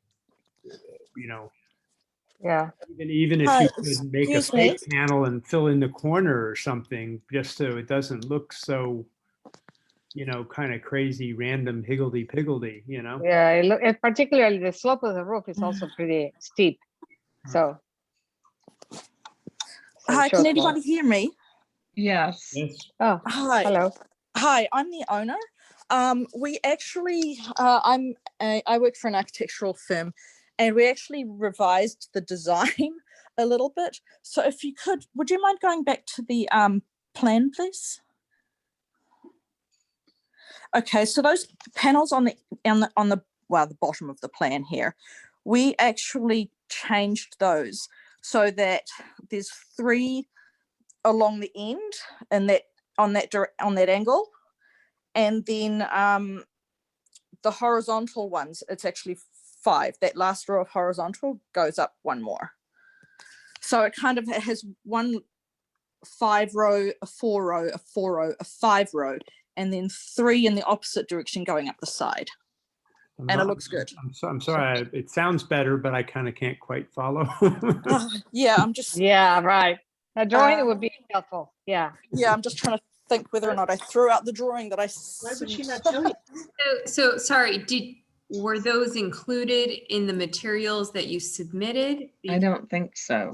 They It's were the not. same number of panels, and when I sent it to Long Island Power, they said it would fit, but I think this had already been submitted by then. I'm not sure of the timing of it.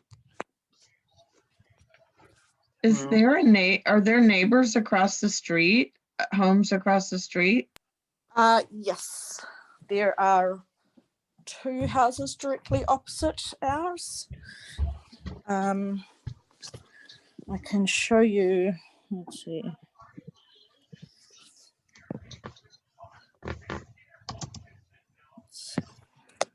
Hold on. All right.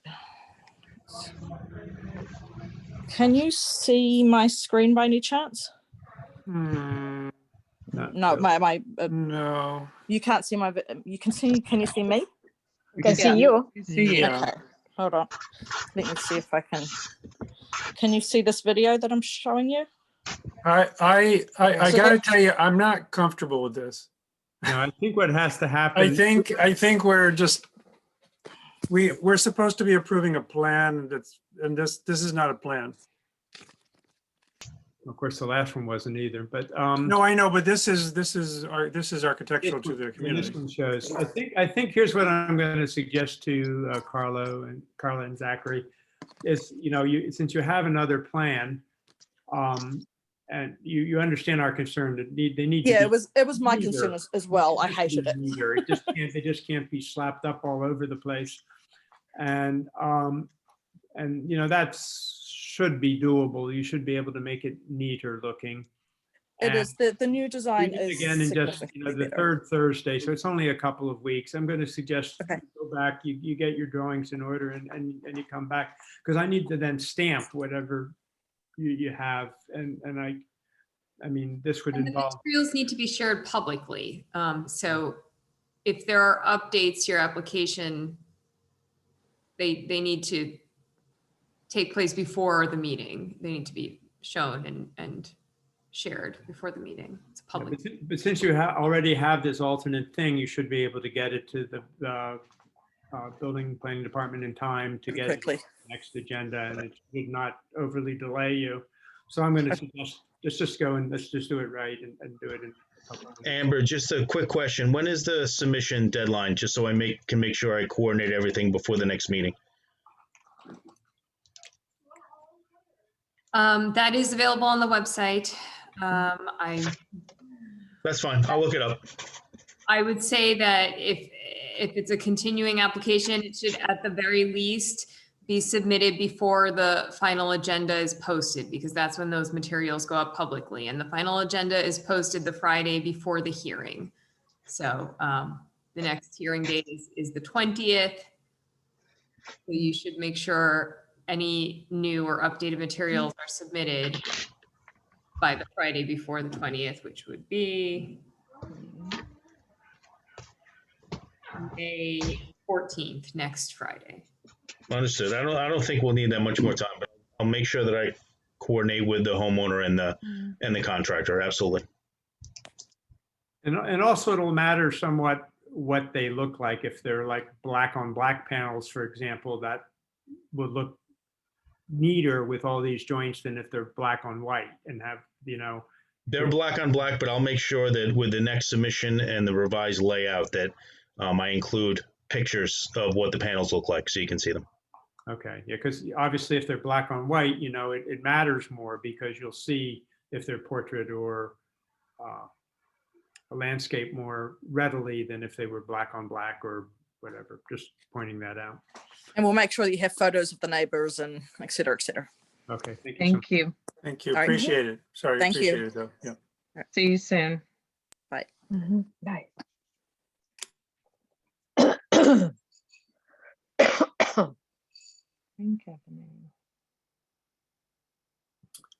All right, so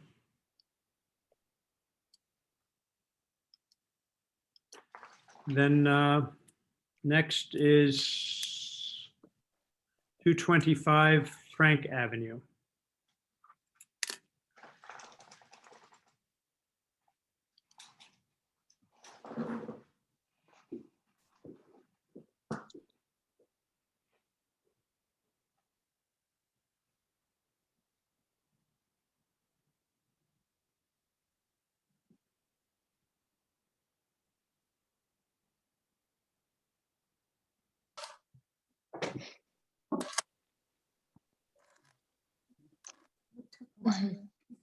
Good evening, Mr. Chairman, ladies and gentlemen of the board. This is Kim Martelli, owner and principal of KTM Architect, located in the village of Mamaroneck, just down the street from the building department. And our clients, Richard and Sasha Bayer, are joining us as well, who've recently purchased a home at 225 Frank Street. I'll do a little screen share. We can do a little photo review to begin. The Bayers bought this charming but somewhat tired. Excuse me, Kimberly? Yep. I'm having a little trouble hearing you. I'm not sure why. I don't know if other people. Let me try my volume. How about that? Yes, I think that's better. Yeah, thank you. It's a little muffled. Let me try to put my screen in front of me. Maybe if I go direct. How's that? Better. I think we'll see. Okay, louder? Should I try louder? You're good right now to me. Okay, Andrew. The Bayers bought this home just this past year at 225 Frank. As I mentioned, it's a charming but tired cape with a little cute little entry canopy in the front. I mean, entry vestibule in the front. One-story living with a little bit of a second story under the gable roof. They have a small little dormer shed on the backside that houses part of their master bedroom on the second floor. The goal is to consider an application for additions to the rear and dormer additions on the front. And for helpful reference, here's some of the neighboring properties. You can see to the right, this is 225. No, I don't see anything right now. We don't see the pictures. We just see your. How about that? menu. There you go. This is the neighboring property to the left. So to the right is 225. This is 227, a similar scale cape. And to the right of them, here's 225 Frank to the left, a full two-story residence with a little attic. And then opposite them is an improved property, and that's at 226 Frank Avenue. And that actually has a full second-story addition on it with some gable peaks on it. Let me zoom out, I'll bring us into the site plan. But the application before you this evening is proposing a two-story addition off the rear. On the ground floor, it'll house a family room. And on the second floor, it'll house their master suite. In the backyard, adjacent to that addition would be a bluestone patio. And in the front of the house, I'll show you two dormer additions that will help expand the footprint of the second floor without excessively maximizing the scale of the additions. And then we're proposing a small canopy addition to that vestibule you saw in the front of the house. So I'm gonna zip a little past the floor plan so we can look at the elevations, and I'll bring you back to those floor plans if we want to go through them in detail. Let me do the color because I think that's most helpful. So the front facade would be enhanced with these two dormer additions. They would at max height align with the ridge of the roof. Their widths create small bedrooms on the second floor. They would have casement windows on the upper floor. We have double hung windows on the first floor. They are black framed windows and they'd be trimmed out with white trim, and the siding would be hardy plank siding. The shutters are louver style black, consistent same color as the windows, and the door would be dark. New lighting we're talking about is a hung lantern at the front entry, and this improvement will let us just expand the scale and extend that vestibule to actually create a covered canopy in the front.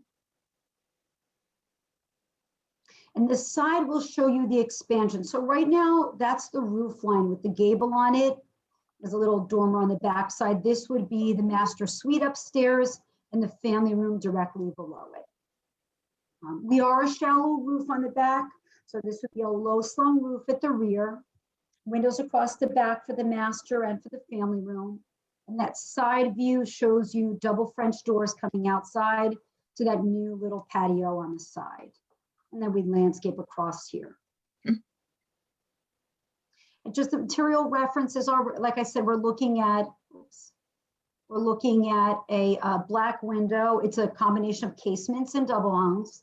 Hardy plank lap siding, we do that in deep ocean, a rich blue. The trim on the windows is going to have, besides perimeter trim and aprons and sills, it would have an AZEK Imperial crown. And we're looking at the shutters in the front to be Atlantic composite shutters. And then we did add flower boxes to those upper windows. The roofing would be asphalt shingles. The shallower roofing toward the back where we're under a 3-on-12 pitch would be EPDM roofing. It wouldn't be visible because we'd be on that high second floor. The visible roofing on the front side would be the asphalt shingles, consistent with the neighborhood. And that back patio would be bluestone. The rails in the front will remain wrought iron, which they are today. Move out of the way. And the lighting, we're looking at a Z-line hung lantern, and we do the matching sconce on the back as well on either side of that back doorway. And the gutters and downspouts would be aluminum and white. And let me bring you back to the elevations in black and white, just so you can see the areas of the additions. That's clear. All right, so it's 2 dormers in the front, the canopy expansion, which again, we're building on top of it and then projecting out over the existing landing. And those are the dormers from the side. This is the addition on the back of it. And that's the views from the rear. And we'll preserve the lines of the existing gable roof where we have an addition with a trim line. So it's flush on that elevation. The proposed northwest side elevation is flush. You just leave the trim to kind of mimic the other one. Yeah. Kimberly, could you clarify like what's new and what's I'm not in terms of the architecture and the structure, but are you keeping all the siding or residing everything, or some of the windows new? Yeah, great question. Resided everywhere, all brand new siding and all brand new windows and doors. Okay, thank you. Right. And the roof also? And it's blue, right? It's blue, the siding? Blue, right. It's this is a pre-finished Hardy, so it would come in with deep ocean. Okay. Yeah. And that's a little view of that canopy projection. What do you say that the other roof was located? You said that the shallow back roof here on that lower the shallow, where we can't keep the warranty on asphalt shingles. I always recommend we go to something that's going to accommodate the shallow pitch. So we do on EPDM, which would be a rolled roof, and it would be black. And that's the rear of the house. Correct. The rear of the house, everything from the front and anything 3-on-12 or greater will always be asphalt roof shingles. So all this from the front side would be asphalt. So would the dormers in the front. So would the canopy roof. So all that real shallow roof is the EPDM. membrane. Correct. EPDM, yeah. So you can only see one or the other. Right. I don't think there's a place where you could see both. Yeah, and you know, Andrew, you've got it. You have to have a house above this house to be able to see that EPDM or an aerial. Sure. No, I understand. Okay. So Kimberly, also the roof of, I'm sorry, the front facade, there are 2 dormers. Those roofs are shingles? Shingles, yep. We're able to get a 3-on-12 pitch there. Okay. And if I look at the, I can't see the label, but the bottom right-hand elevation, the northwest side elevation. Right.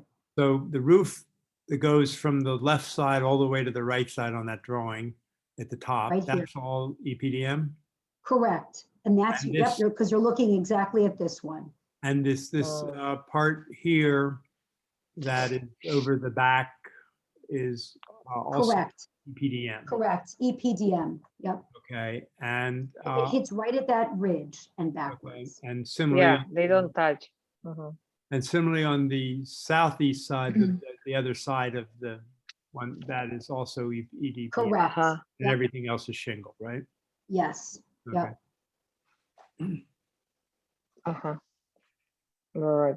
And just remind me again, the, what would be the gable edge of the original house as it's sort of flush with the addition? That's just trim there, or it actually projects out a little bit? It's just trim. It's a face applied trim. Mhm. So it would just project the depth of the trim, which is 5/4, or it might be 1 1/4.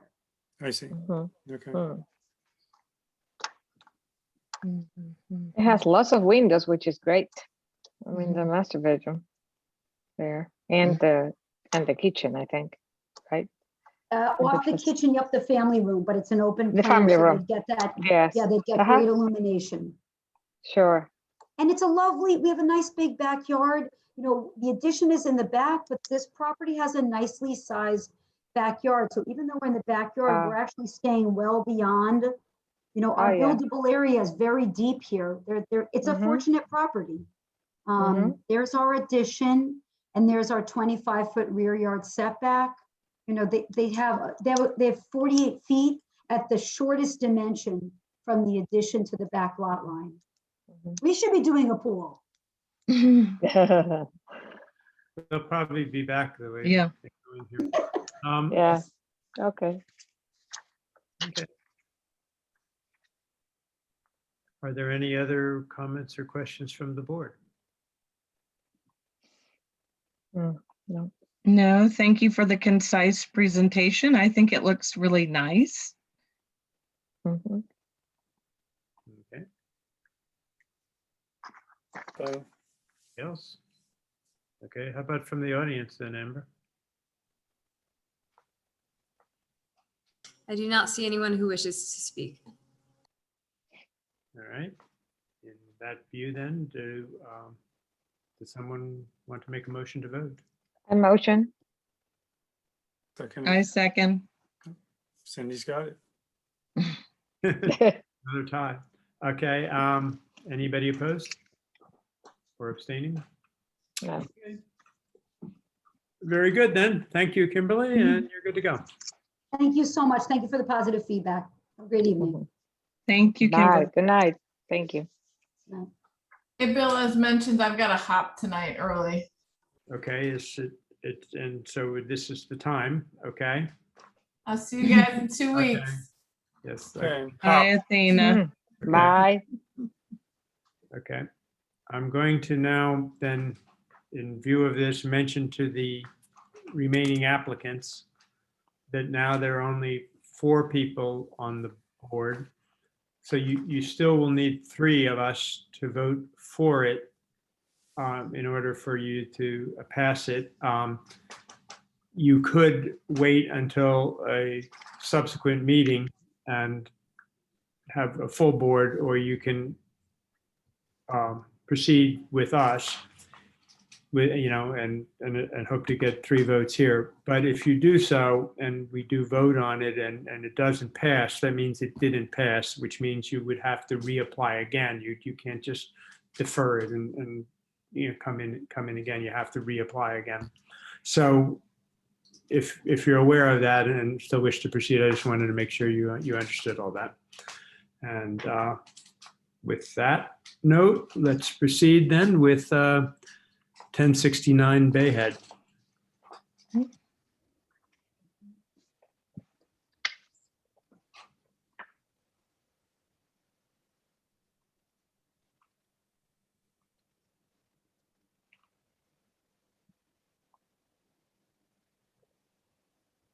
Good evening, everyone. Good I was, Hello. Hi. I didn't realize why there was such a lag between like the new people. Now I know. All right. So let me share my screen here. My name is Cheryl Russ. Yes, I'm a landscape architect with Glen Gate Company. I'm here on behalf of the homeowners of 1069 Bayhead. And I assume the barns are the The homeowners? barns are the homeowners. Yeah. Hi. Right here. Hi. Okay, nice to meet you. It's funny to see people without masks on too. Hi, guys. All right. I'm gonna share my screen. All right. So what we are doing is we're proposing to install an 18 by 38 pool with an at-grade hot tub, patios with stepping stones, and then a basement egress, as well as stormwater detention system that was approved and developed by Hudson Engineering. So from a visual standpoint, this kind of shows you exactly what you would see, you know, anything that's like above the ground. So again, what we are proposing to do is there's this existing kind of bump out on the wood deck. So we're proposing to remove that, sand the existing deck and stain it a new color. And then again, install patio spaces with stepping stones, a spa, a pool with an auto cover, and basement egress with associated landscaping. So I have a picture here. This is of the existing conditions, showing you that existing wood deck that's over here with the curve. Again, that's what we're taking off and planning to install the pool here. I have a sketch from the same angle to kind of help illustrate what this environment would look like. And it's very simple, clean lines. And then I've also pulled together some images of the visual items that you would see. So for example, the plant material in very simple palette with the liriope, the hydrangeas, and the evergreen hedging. Acusa dogwood, and you get the flowers and the winter interest with the bark. And then the a light colored patio, stepping stones. We are actually going in between the stepping stones, going to be doing a synthetic turf that's very realistic looking, but just from a maintenance standpoint, kind of, you know, keeping that at top of mind for, you know, any patio furniture and whatnot.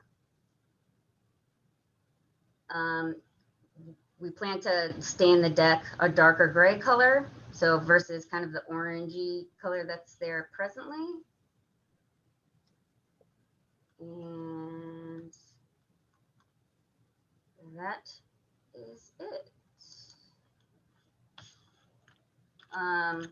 Actually, one thing I do want to bring up is the pool equipment we're proposing over in this area here. There's already an existing fence that goes around the property. Of course, we'll ensure that it's pool code compliant with self-closing latches. Could you just run your cursor around the fence? It's a little hard to read Yep, this. absolutely. So the existing fence, there's a gate here, and it goes in this direction, and it goes Oh, all okay, I see it now. It's like, around the perimeter. It is a bit light. And then there's also a gate over in this area, and it connects back into the house. Ah, yeah. got it. Thank you. You're welcome.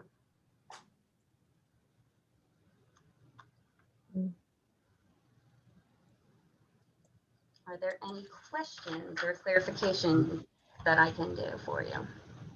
Are you removing any trees? No, we're not removing any trees. Okay. Your visuals are lovely. Your renderings, very pretty. Thank you. Idyllic. Thank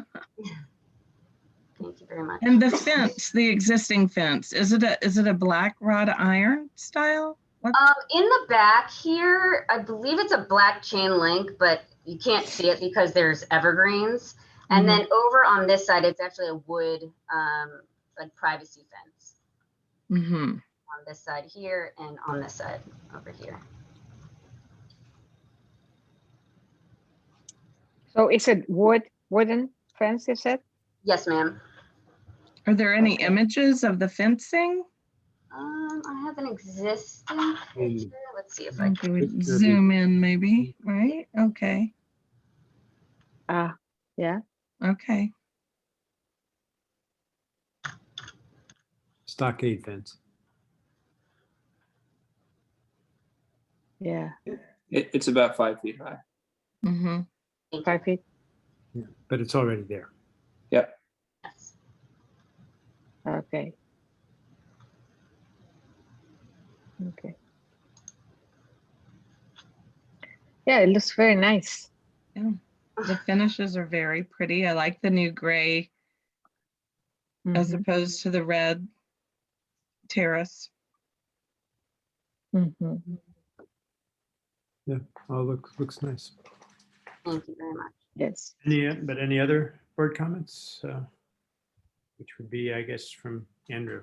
No, There's not- no. Okay. I was curious about the egress from the basement, but I mean, it's not.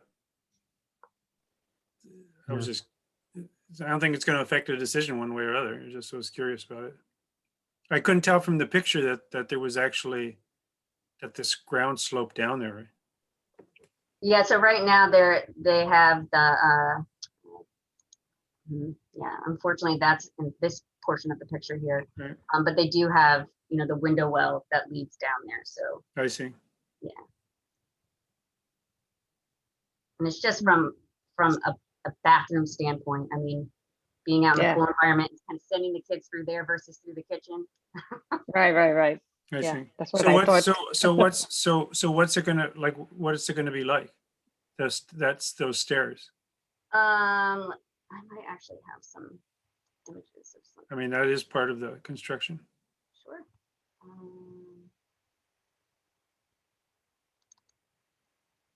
Cool. Can you Understood. see? Hey, Okay. Beth. Yeah. All right, but I do want to clarify that we are not doing the stone veneer on the sides. We're doing stucco. So it's just going to be very clean and contemporary like the rest of the environment. But we are going to do bluestone treads just from, you know, a durability standpoint, having a natural stone on the steps Yeah. that people are going to Okay. run up and down. And then Yeah. of course we have drainage in the bottom here as part of Right. the. So you said those are bluestone steps? Yes. Bluestone or? Yep, Okay. bluestone treads. Yeah. Okay. Okay. I'm glad I had that. Ooh. Yeah, Okay. Any other you're prepared.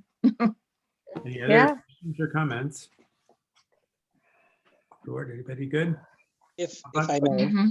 it's Dennis Strogan, Assistant Building Inspector.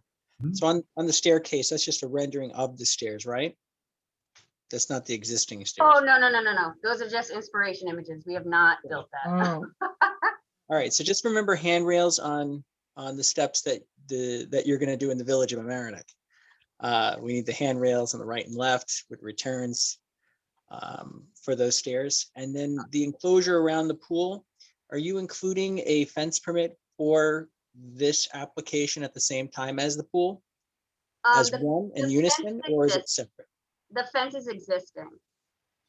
So if the fence is existing, right, we're gonna have to do the closures and so forth on the gates, you know, the Yep. self-closing. And then now the code has changed for the pool. So you're gonna have to alarm all those windows. We So- haven't, sorry. Yeah, so we'll have another conversation later on, but you know, keep in mind that the configuration of the fence may change, incorporating one side of the house and not the entirety of the home. Since you are adding the pool, but we'll address that later. But just note the alarms on the windows are going to be necessary. To clarify, there's also an auto cover going on the pool. In most towns and cities, you know, that kind of negates the need for the alarms on the doors. Is that different in the Village of Amerenik? Yeah, they're not going to the New York State code. The auto cover, you know, doesn't alleviate the alarms on the windows or the pool alarm inside. If towns and village have something to amend the New York State code in their code, that's interesting. But we'll address it as a building permit later. Okay, Thank you. great. Okay. Hey, Dennis, just for my own edification, why would the fence configuration change? Potentially. Yeah, I'm actually a little unclear on that as well. Because I don't know how it would only die into one side of the house, not two sides. So yeah, with this house, it's very complicated. So the rear would be the complete rear. So where the fences are ending at the midpoint of the home, right? Yes. They would be brought to the back. But since it's already a pre-existing fence, then the gates would have to come to code and the pre-existing fence can remain. So I'm just going to go dip in a little bit further in our code to make sure that it's good. That's more of a discretionary action. Okay.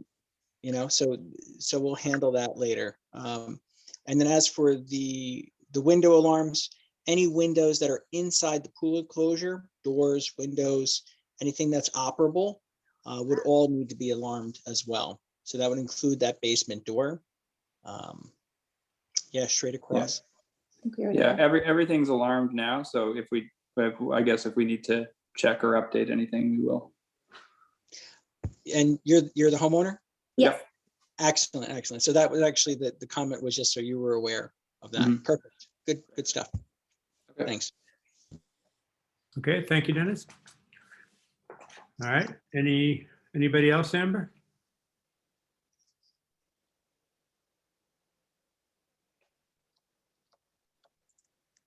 Oh. Hello? Sorry, my mute was stuck. I do not see anyone who wishes to speak. Okay. Then does someone want to make a motion to vote? Make a motion. A second. Any opposed? No. Okay, very good. Thank you. Thank very you. much. Thank you. Thanks. Enjoy. Gotta Thank get you. through Dennis, but, Very nice. otherwise looks good. Okay, Thank you. bye-bye. Bye. All right. So next up is 1040 Cove Road.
Anyone there?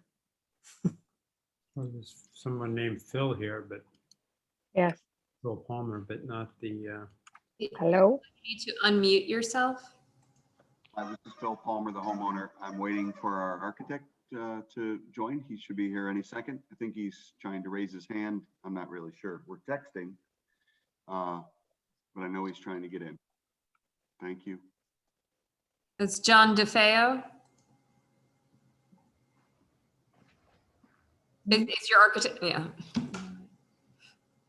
There you go. There you go.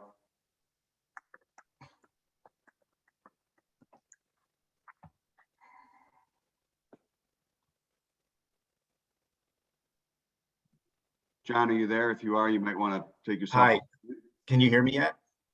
Yes. Oh, you can. Okay. Who's Miguel Fraga? He's also a landscape architect in our office who helps us with our applications. Got it. Okay, thank you. Not sure why there isn't a visual. Is there anything I need to do with that? Share your screen. I guess I could just do that. Let's see. It's not giving me that option. You need to click the large green button on the bottom that says share screen. Yeah, it's not, it's, for some reason, it's not coming up. You hover over the bottom. I don't know. Yeah, Oh,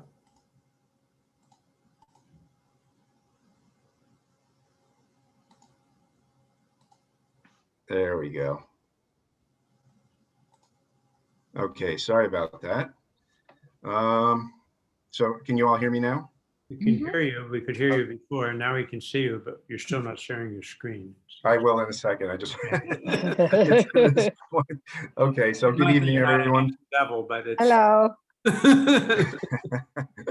My name's John DeFeo. I'm a landscape architect over at Shoreline Pools, and I'm assisting the Palmers with their pool design for their house at 1040 Cove Road. I'll share my screen and I'll go through all the materials with you.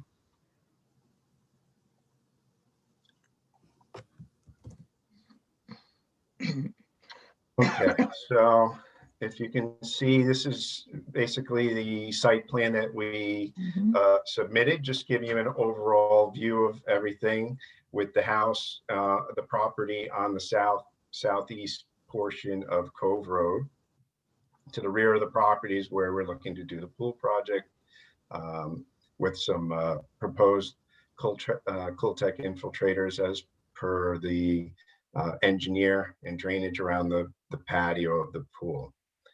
I'll give you a much better picture to see the property. This is just an overall view of the property now. Nice house with a rear deck in the back, ledge off in the back corner, a neighbor off one side with a swimming pool, another neighbor on the other side with some screening, and in the back is an undeveloped area with tall reed grasses. Let's see. So in color, this is our overall design showing the existing deck in better, so we can better clarify. There's stairs coming down off the deck. There's a basement entrance off the back of the house here, which we are extending off to create this pool. Main drivers for the pool location are the ledge and the possible ledge off on the side over here. So we're trying to avoid as much ledge as possible. And in doing so, we're extending the pool, preserving a good portion of the yard, and we will need a little bit of retaining wall off the back. So to help explain that a little further, I put together a couple of renderings to help show what we're doing here. So again, here's the existing house with the deck, steps coming down. We're going to match the elevation generally off the basement door with this pool level, with the seating area off on one side, walk around, and then this wall turns into about a 4-foot high wall at the highest. Along the back, it's over 50 feet long by the time you figure it, with a railing around the top. Another view, giving you the sense. We have some screening on the side that's existing. I'll show you some pictures, but we'll be adding to them as well. Just another view. The pool we're looking at would have a bluestone coping, bluestone random rectangular pattern bluestone around the outside of it. The stone of the wall would be generally a field stone wall, and obviously the top will end up with a bluestone cap to extend the patio. This is a typical bluestone that we'd be looking at using. I'm sorry? No. For the pool, we're looking at a medium gray finish to give it this sort of a color here. And then the automatic pool cover would be a gray finish to kind of go with the bluestone. In terms of current images of the property, we're looking at the back of the house. There's an existing generator. We're going to extend the location of this area to include the pool equipment we'll also add some plants around that. Off the back of the house, we have a tall reed grass, and there's no properties within, within several hundred feet in the back. It's pretty much wide open view there. And then again, looking off the back side of the house, you can see the neighbor's house here where the existing screening stops, and we're proposing arborvitaes, the same arborvitaes that are here, to continue along the back. Another view of that reed grass in the other direction. And then on the other side, on this side, the neighbor has an existing pool with mixed evergreen screening already over 4 feet high along the back, along the side here. Currently, they do have a fence that goes around the whole property. The fence, this is actually a picture of the fence. It's a 4 foot high black aluminum fence. And it extends off the back of the house here with a gate, extends along the back, and then along the back property line, all the way down this direction here, comes off the back of the house with another gate. And yes, we'll be alarming the doors and windows with alarms or latches, depending on the situation, based on the new pool code. And that's generally it. Again, the new arborvitaes to screen from the neighbors in the pool on this side, some hollies in the front, facing the front, so there's no views from the street. And that's basically it. John, did you say that fence is existing all the way around the perimeter? It is, yes. I don't recall seeing it on that picture of the backyard showing the open Let's see space. here. There's a, here it is here. Yeah, but the one where you looked out at the green part, I didn't. Here it's off the other side, and then off the line of the back, the side here. And then it goes down in front of the reeds here. Some of these pictures are older. So this picture is an older picture. That's the one, that one I didn't see. That's a different fence. Yeah, this was before. I stole a couple of these from Zillow because they had a couple of better shots before the homeowner moved in, and they had this nice aerial shot to give you an idea. The neighbor That next, is a nice shot. the neighbor next to you has a pool too. Do they have also their own fence then? I believe so. I'm not sure actually. Phil, I think Phil is on. Yeah, so they do have a fence around their yard, the exact same fence that we have. The fence on their side is their fence. We just extended it about 4 feet to make it so it can go all the way up to the side of our house. So it's a shared fence, if you will. Correct. That one side of the house is a shared fence. All right. Is that okay?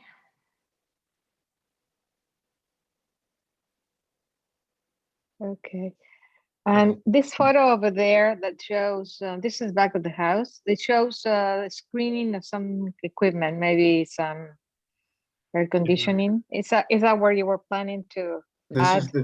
This is the generator. So we were looking to put the pool equipment behind it. Okay. So yeah. Right. Yep. Okay. Yeah. Okay. Well, it looks, everything looks very nice, and there's a lot of information for us to look at and renderings, and so I appreciate that very much. So, thank you. Also,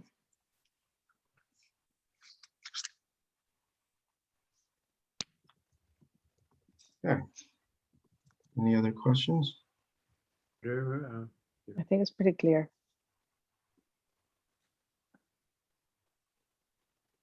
Any more questions from the board, which would be Andrew? No. Everybody else is already. Yeah. Okay. Then any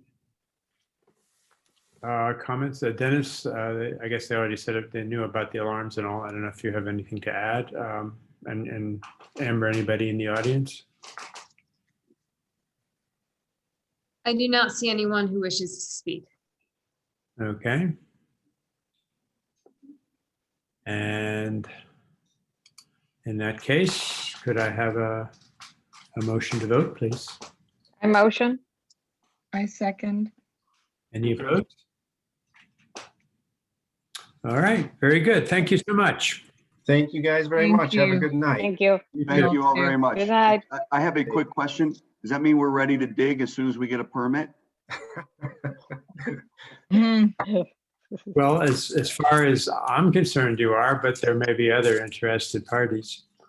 All right, so after this meeting, your application would proceed to the building department for issuance of the permit. Thanks so much, everyone. Appreciate your time. Mhm. Good Good night, luck. everyone. Good night. Good night. Good Night. night. Okay, now we're at 595 The Parkway.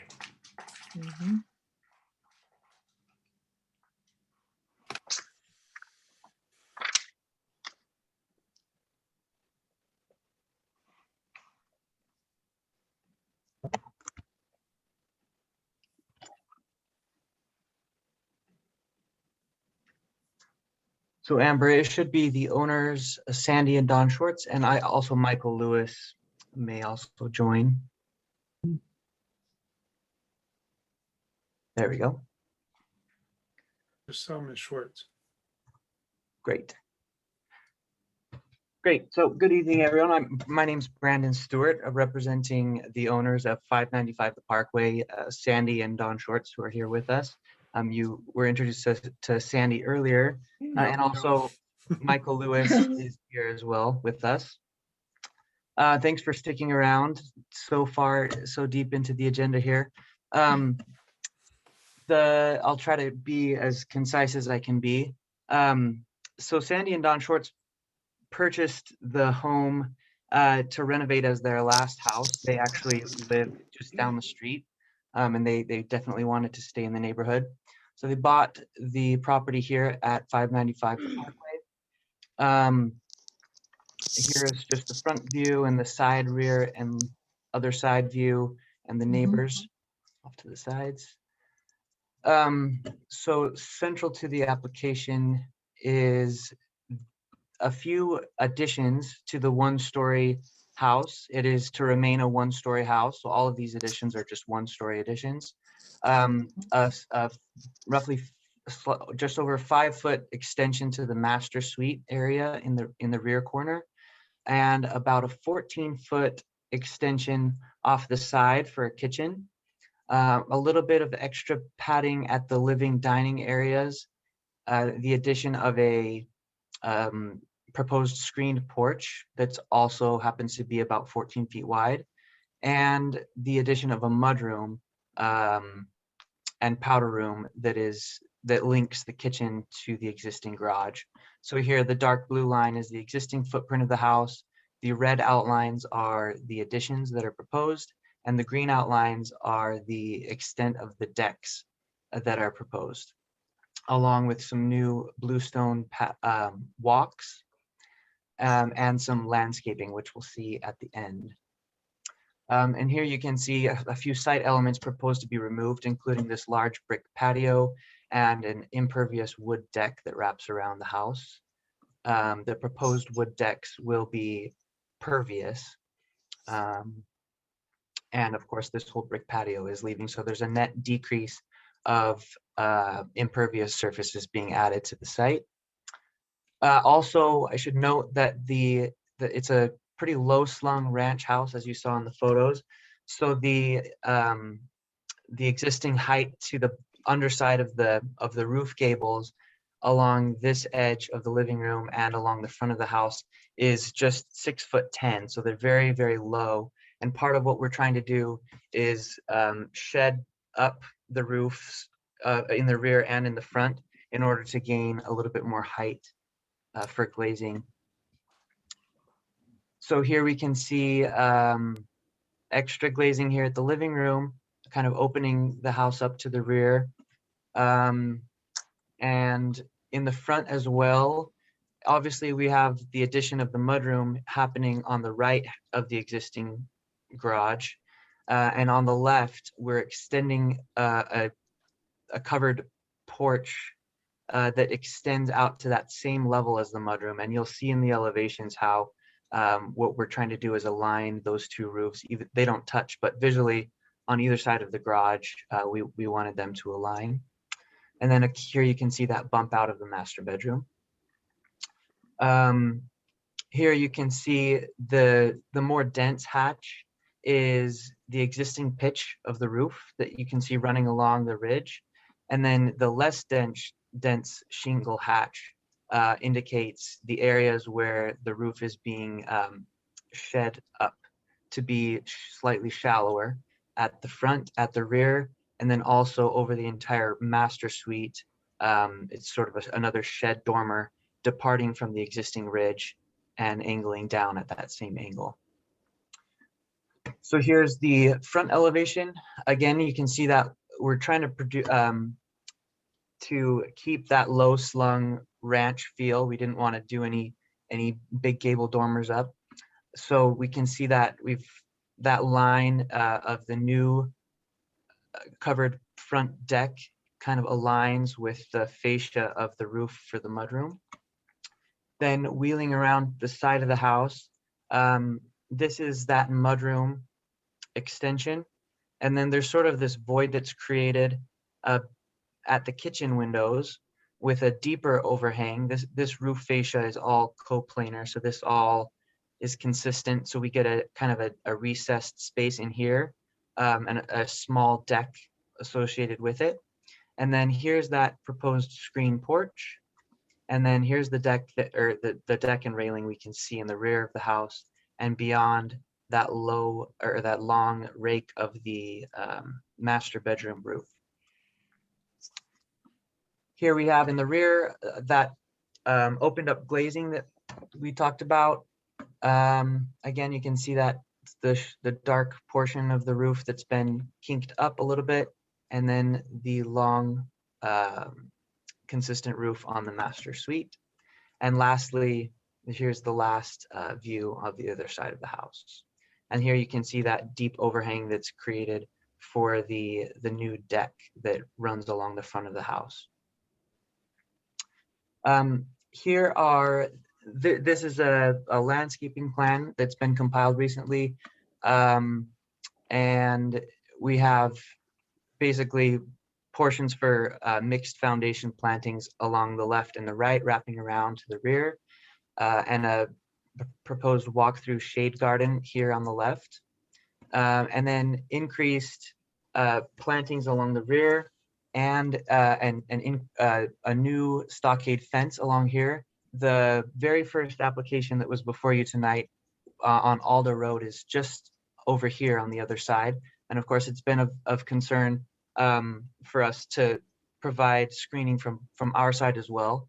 So these are the plantings and fence that are proposed there. And here we have a listing of the materials proposed and the color palette. So the decking will be Fiberon composite decking in graphite. Here's another picture of what that looks like. The siding will be hardy plank. It'll be the smooth, and it will be the aged pewter, so a darker shade of gray. And then we have also all the trim will be done with hardy with iron gray. And proceeding through here, we have Marvin Essential Windows, which will be black, not white as pictured in this photo. New shingles on the entire house in charcoal. And then this just shows you the color of the new garage door and an example image of the stockade fence, and some bluestone, and the mahogany that's proposed for the railing around the rear deck. And so with that, I will take us back here to the elevations. If there are any comments or questions, I'm happy to discuss. Could you just really quick show the roof plan again? Sure. So here's the demo roof plan. So all the red is to be removed. So there's this existing gable dormer in the back is gone. All of this center portion of roof is to remain, at least the roof structure and the roof structure of the existing garage. And then here you can see that same area outlined with this dotted line. That's all of the roof structure to remain. And then everything else is new, including this portion, which just simply extends off of the existing slopes of the roof, of the main roof. Okay, and just to help me out a little, could you show the elevation from the left side of the house? Sure, from this side over here. So I was just confused by it before. I was just trying to figure it out. Yeah, so that I thought that roof was the shallow roof, but it goes all the way up to the ridge. I guess it's a shallow roof all the way up to the ridge, huh? That's right. Yep. It's not a shallow roof in line with the other shallow roof. Right. Right. Okay, that's that. I was just a little confused by that. I see it now. Thank you. Yeah.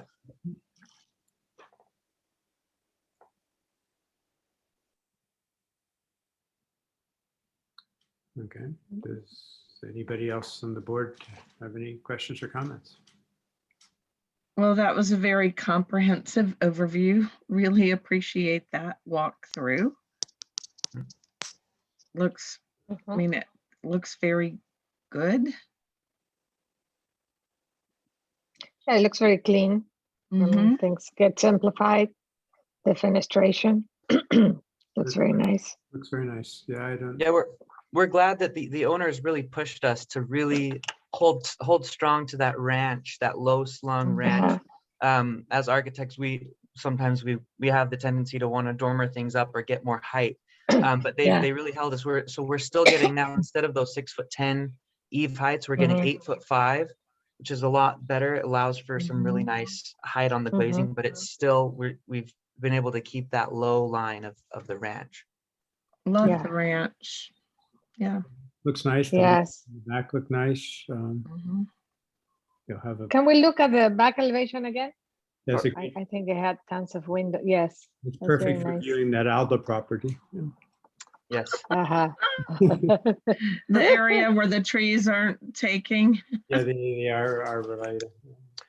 Right. What's can you comment on the garage door? Sure. So the garage door will be. 'Cause it's very prominent to the house, the garage door. It is, and it's something that from very early on, we had a decision point of, do we get rid of it and move it, or it would make radical changes to the plan of the house at great expense. So the decision was made to keep it.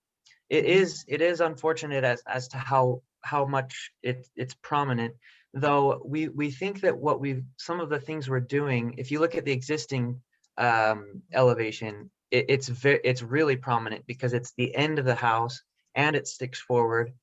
And it was really important for us to, whatever we did on one side of it, to do on the other, so that the thrust of the main house speaks stronger, and then the garage, even though it still comes out as far as it did before, we're hoping that the effect will be to sort of downplay that. Okay.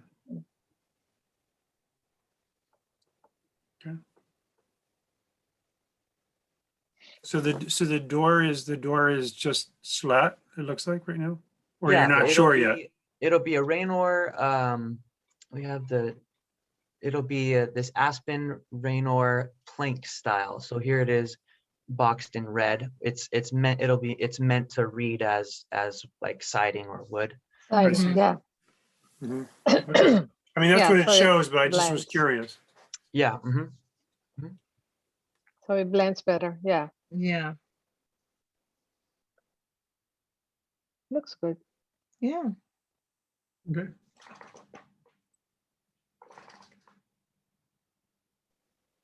Any other board comments, questions? Anybody in the audience or building department? Anyone who wishes to speak. Pardon me? Someone does? I do not see anyone who wishes to speak. I don't see anyone, okay. Okay. And okay, Dennis doesn't. I think I saw Michael Lewis hovering there in the background somewhere. Yep. Hello. Hi. Okay. So there being no further comments, could I get a motion to vote? I motion. I'll second that. Any opposed? Okay, Oh. very good. Great, thank you very much. Enjoy. Thank you. Yes, thanks for your time. Thank you. Looks good. Thanks. Thank you. Thank you very much.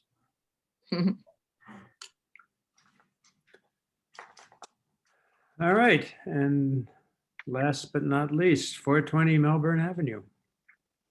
Yeah.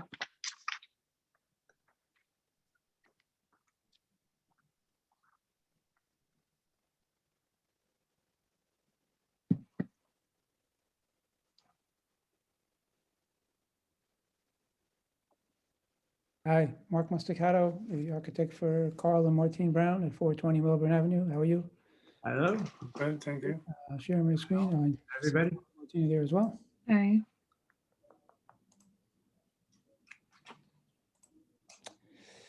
So this is an addition renovation project.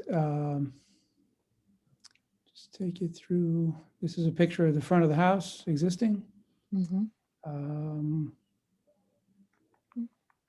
And this is the rear of the house. And there's a view at the backyard. I have some other pictures of the house as well and some other houses in the neighborhood, but let me, hold on a sec, let me go to the plan. If I can move this out of the way, here we go. So what we're doing is we're rebuilding the front porch and wrapping it somewhat around the right side of the house, building a two-story addition at this area of the right side of the house and a one-story addition in the back with a screen porch and wood deck at the back as well. And also they're adding a 1.5-story barn building at the back of the property here, which we'll also show you. So as far as the elevation front, zoom in again on the front. So again, we're going to remove the porch and rebuild it and mimic the existing hip roof, put a little more pitch on it because right now it's a very shallow pitch. And again, wrapping it on the right side of the house, where you can see here where the porch wraps around, and this is the proposed addition. So we're going to match the existing roof pitch and match the detail along the, basically match the details of the house, match the details of the gables. They have these brackets that ring the upper facade. The new siding will all be replaced to be new hardy plank, new windows, new shutters, a new timberline asphalt shingle roof. So I'll show you the materials once we go through the plans. So this right side elevation, again, the porch wraps here and we have an entrance into a mudroom there. And then you see the side of the house here, and then this one-story roof's part of the addition and then becomes the roof of the screen porch at the back of the house. And then at the back of the house, you see again this one-story hip roof here for the screen porch, and that porch basically continues and becomes right in line, becomes the deck with steps coming down to the rear yard and to the left side yard.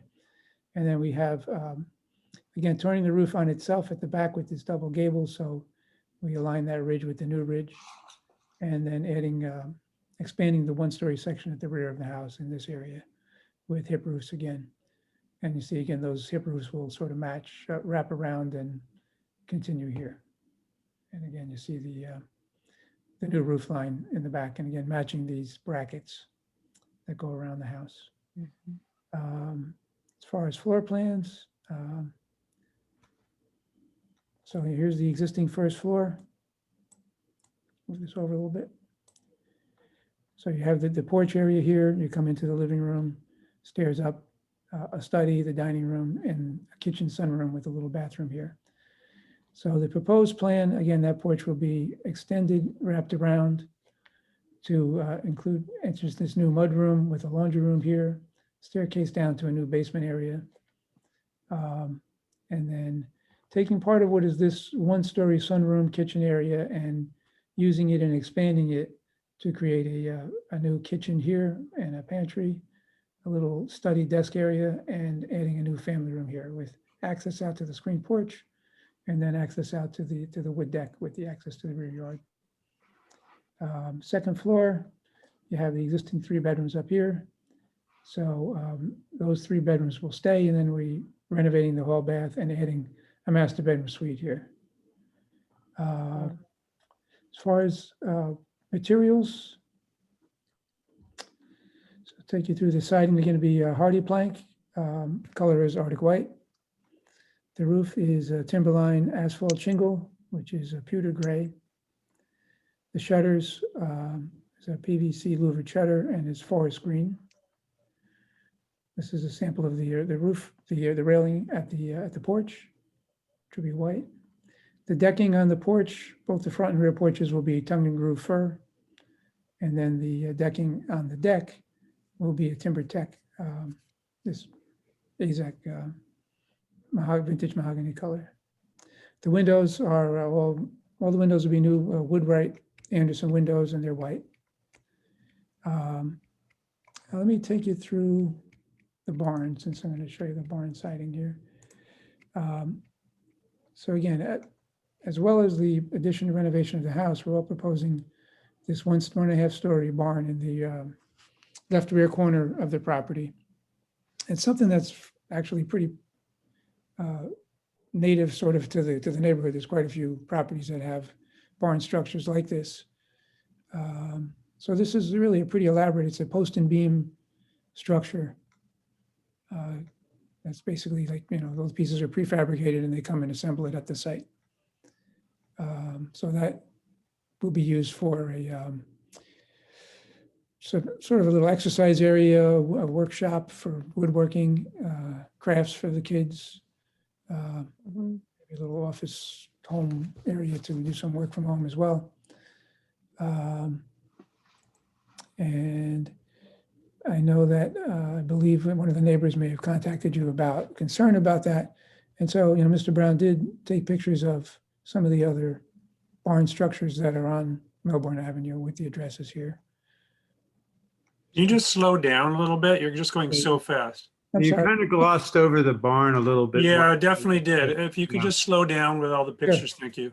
Sure. So you want me to go back to? Go back to the barn. Let's see the barn. It's, So this is the elevation facing basically the back of the house. The siding on the barn. do you have? Well, let's start with the plan. Do you have other elevations and floor plans? Yeah. Okay. Well, this is the siding on the barn, and this is the color, forest green. But so this is again the elevation that faces the house. And then this elevation faces into the yard, this little 1-story porch area. This elevation faces the left side property, and then this is the rear elevation. So yeah, you see basically just roof there. As far as the floor plan, you have an overhead door, a door out to that little porch area here, going out into the yard, and a staircase that goes up to the loft area.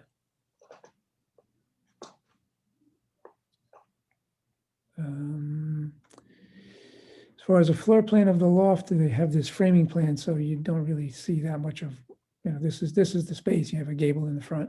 It's really all under the roof, and the walls are like 3 feet high, holding up the roof. You can see it there.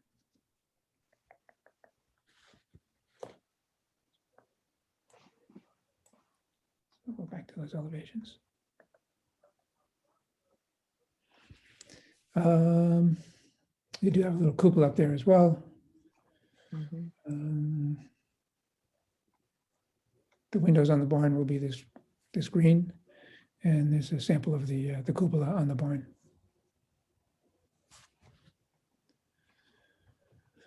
Let's see, I could take you through some other photos of properties in the neighborhood if you like.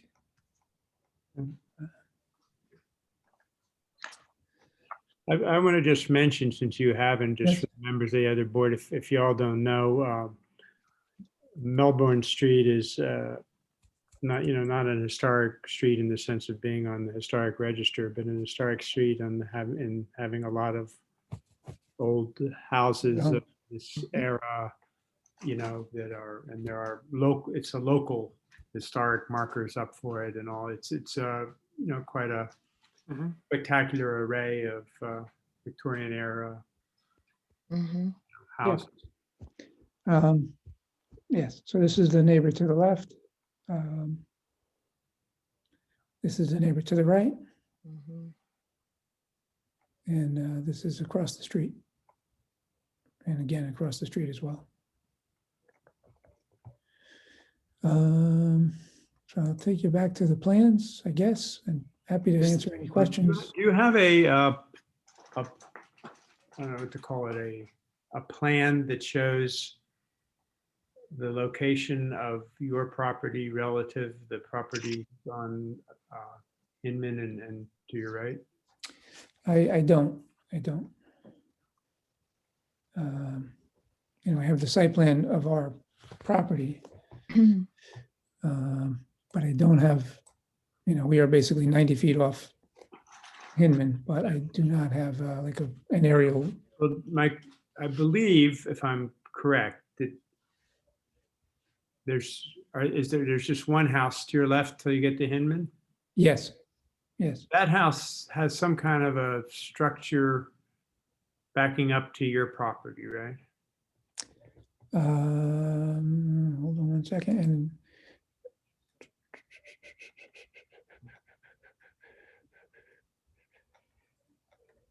here. I don't think so. Well, that's not on the corner, that house there, so. That's not on the corner. This is the house next. So there's actually two houses. I'm sorry. This is the house next door. Yeah, that's and right. This is the house on the corner. That's what I thought. There's two houses and then, Right. That's why I was asking. Okay, Yeah. so there's two houses. Yes. So this house, so on the left side of this picture is on Hinman, then there's another house in between. So your This is site the plan house that's immediate. This is on there. Melbourne. This is the neighbor to the left. And then I guess this And I house. believe this house here has a building sort of behind it that's part of it that backs up onto your property. 416. You know, Mr. and Mrs. Brown are on here as well. Maybe they could chime in on that because I'm looking to see some of these. I don't really know. So maybe they could Obviously, what I'm obviously getting at is how this all relates to the neighbors. Yep. Let's see. Yeah, could I share my screen a little bit? Maybe I could show a Sure. picture that might help a little bit. I think So Mark, you how's have to stop the sharing. This might help, and then I tried to actually go to the Village of Mamaroneck. Oh, that is good. Yeah, that's not But that. Now it that's didn't work. Okay, so there's actually 3 houses. So this was originally one lot back in the day, and it was split in 3. So these are our direct neighbors here. And then there's another house here, which is number 422. So that lot basically goes about like this. Their house faces front ways and then faces onto our yard. So this is their backyard here. Okay, so they have a deeper lot that goes and abuts yours. And yeah, and our lot goes all the way back to roughly here. I don't know if you can see my mouse. It goes back and it abuts against this. And you can't, if I'm going to try to see if I can find a GIS. Yeah, I believe that underneath that image. tree on but 416 though there's a building there too. Hold on.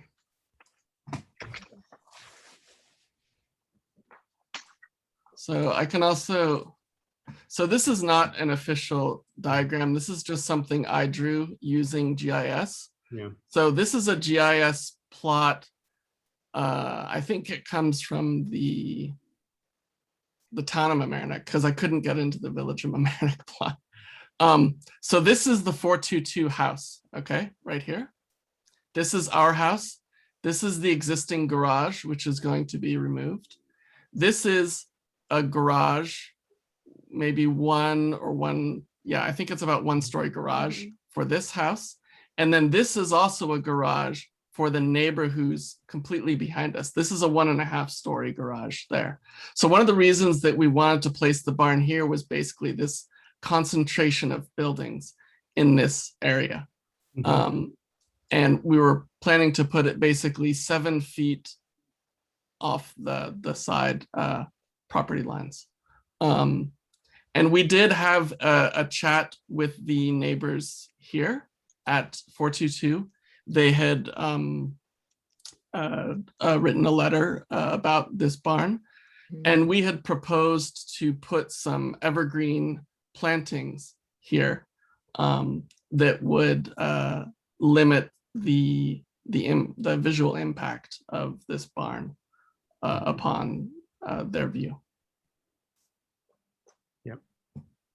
Yeah, I actually So, went. and again, this is not perfectly to scale because I'm not a professional architect. So this is just, but hopefully that helps give you a picture of some of the buildings in the vicinity. Sure, yeah. I actually went out and took a look at it. That's why I knew this building extended here along your property line and was up against it. And that's why I knew there were two houses on the site plan you had. It looked like there was it was much narrower space to Hinman, but it's really a double lot to Yeah, well, it. they're narrow lots. Yeah, so that was helpful. It would have been helpful, Mark, to have, since that was a bit of an issue, to have illustrated that, I think. Yeah. Well, we didn't know it was an issue until we Yeah, right. submitted We didn't know when we the submitted that it submission. would be an issue. Okay. Anyhow, other members of the board, any comments? Don, Andrew, Cindy? I think it looks good. Can we see the front elevation again? The existing.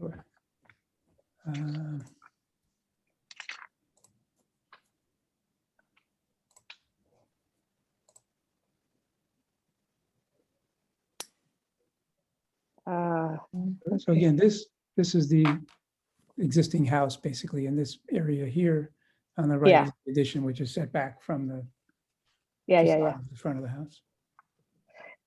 Do you have the photo of your existing facade? Yeah, it's yellow. The one they're proposing is going to be white, so it's a little. White, yes. It's yellow now. Over there. Yeah. Okay. So that dormer is there already. That dormer is Yeah. there, the chimneys are there. Those will, Yeah, that will yeah. all stay. I mean, it'll be refurbished, but they will all stay. Yeah. Okay. And we actually found a photograph from the 1900s of the house with the original shutters, which are actually louvered shutters. So we're gonna bring those back. We're actually trying to bring back some of those details. And at one point we were planning to do new brackets on the porch, but that old photo showed that there were no brackets on the porch. So Yeah, exactly. Yeah, I to saw look at you our remove them. orientation. Yeah. So we're actually kind of going back to closer what the house is. Right now, the house in the 80s, they replaced they covered the siding with vinyl siding and they put in vinyl windows. And we're gonna go to a hardy plank, which I think is a better quality material. And we're also putting in, I think, a higher quality window and higher quality shutters. So I think the facade overall is going to look a lot better as a result of this really beautiful design that Mark did. It is beautiful. I love the street so much. Gosh, when my daughter was in nursery school over there, all of her friends lived on Melbourne. And so I've been in a lot of those houses. Probably I've been in yours too, but Yeah, I think maybe I have too. I have a real affinity for the street and the homes there. And I think it looks great. Where do we stand on the barn now?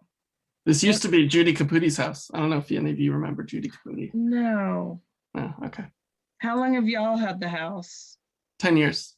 10 years, okay. 13 years. 13 Yeah, years. sorry, it's been a long time. Wow. So it's exciting for you to have a big renovation, right? Yeah, we've been planning it for a while, and I think COVID kind of pushed us over the edge that we just wanted to really get it done. Yeah. Right. So what is happening with the barn, and how are the neighbors here to chat with us? I mean, they wrote a letter. You did say you had a talk with them about the evergreens. How were they? Hopefully they can. I'm not sure if they're here. I don't really want to speak for them, but I can do hearsay if that's. So Amber, is anyone raising their hand? No one is raising their hand. I see Frank Schroeder on the line as an attendee. So we did, we had a nice visit with the woman. She came over, we talked her through the plans. We kind of described why we wanted to place it there, and we proposed this idea about the evergreens. And her feeling was she remained in opposition, but that she felt it was the board's to decide. And I also got the sense that if we did go ahead with the project, then she would appreciate the evergreens. But again, it's We always appreciate an evergreen.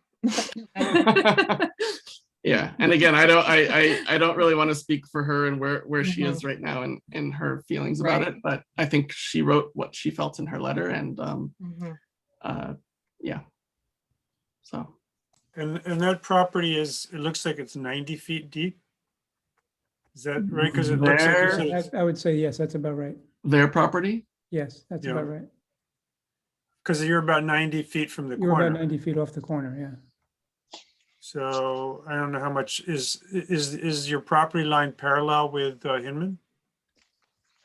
It looks like there's a little bit of a Roughly, pitch there, but Well, I think Hinman runs at that pitch also, but Yeah, I see. seems to. I mean, 90 feet is not that, well, no, I guess I'm just thinking of my backyard. Okay. Well,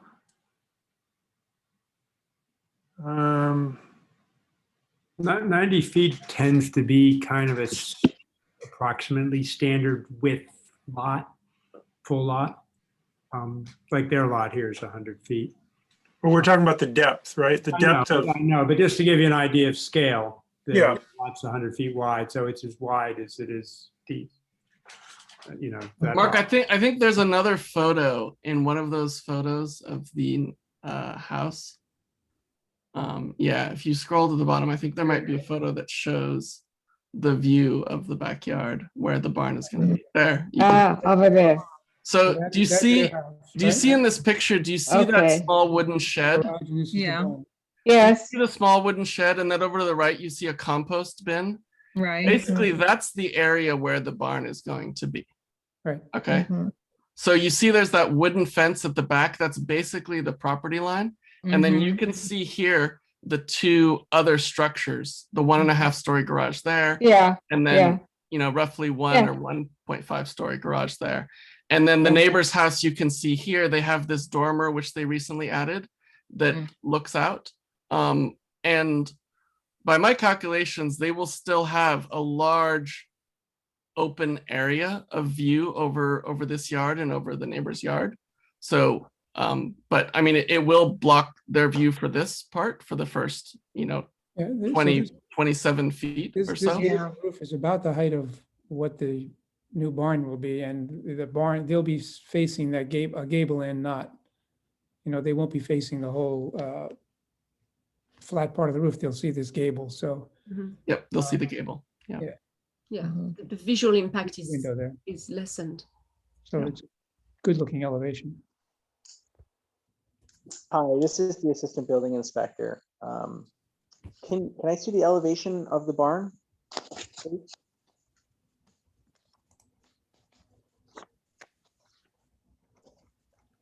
And what will be the intended use of the barn? So it's going to be multi-use.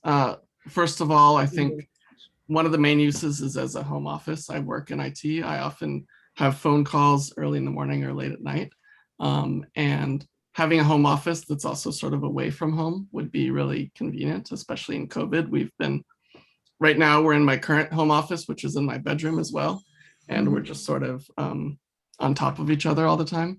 The other thing is having a small area for an exercise studio. And then on the first floor, I'm going to set up an area for woodworking and for crafting. And there'll also be a small amount of storage probably there as well. So we're kind of taking advantage of having that loft in that footprint of the barn to get additional use out of it. Okay, so later on when it becomes a building permit, we'll talk further.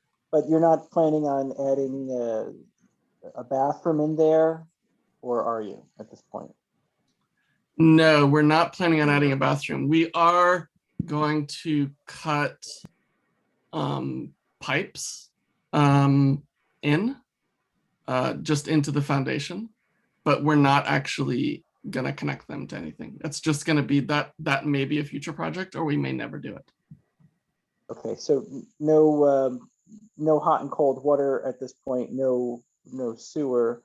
Nope. Electricity, absolutely. Yep. Fire alarm system, absolutely. Okay. Yes. Great, Yep. thanks. I Yep. think it's a good use of space. Yeah. There will be both of those things. Yeah.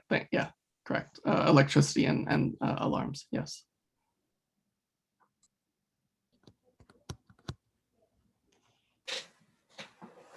And then the question for the architect. Now, the window sizing, is that going to allow for egress up on top, or at this point, you're just feeling that it's an office, and if it's an office, then we do need egress. The windows are part of the kit. I don't believe that they're egress windows. Let me just take a look here. Hold on one second. While he's looking for that, what's going to be your heating source? Are you going to have No, an they're not external egress windows. heat pump? Yes, I think we're gonna do like one of those mini split systems. We haven't picked that out yet with our contractor, but Do you know where you, because I don't think that could be on the back or on the side. Those would all be too close to property line, I think. Right, Dennis? Yeah, that's right. So they're at 7. It's actually at 6. So they have a foot, but if it is elevated, they could put it on the neighbor's side, but I'm sure they'll do the neighborly thing and put it on the right-hand side of the barn, not where it's facing the neighbors, but we'll cross that bridge once we get to it. So the front awning there, we'll call it, what's the window configuration above that? Above that? Yeah. We have a side view. I gotta zoom out. Hold on. You have a double window there. Okay, so those double windows. So, if there was an egress potentially out those windows, that would give them access to that roof line, and there's less than a 14-foot drop, right? It's an 8-foot drop. Oh, yeah, yes, yeah. So that could be means of egress.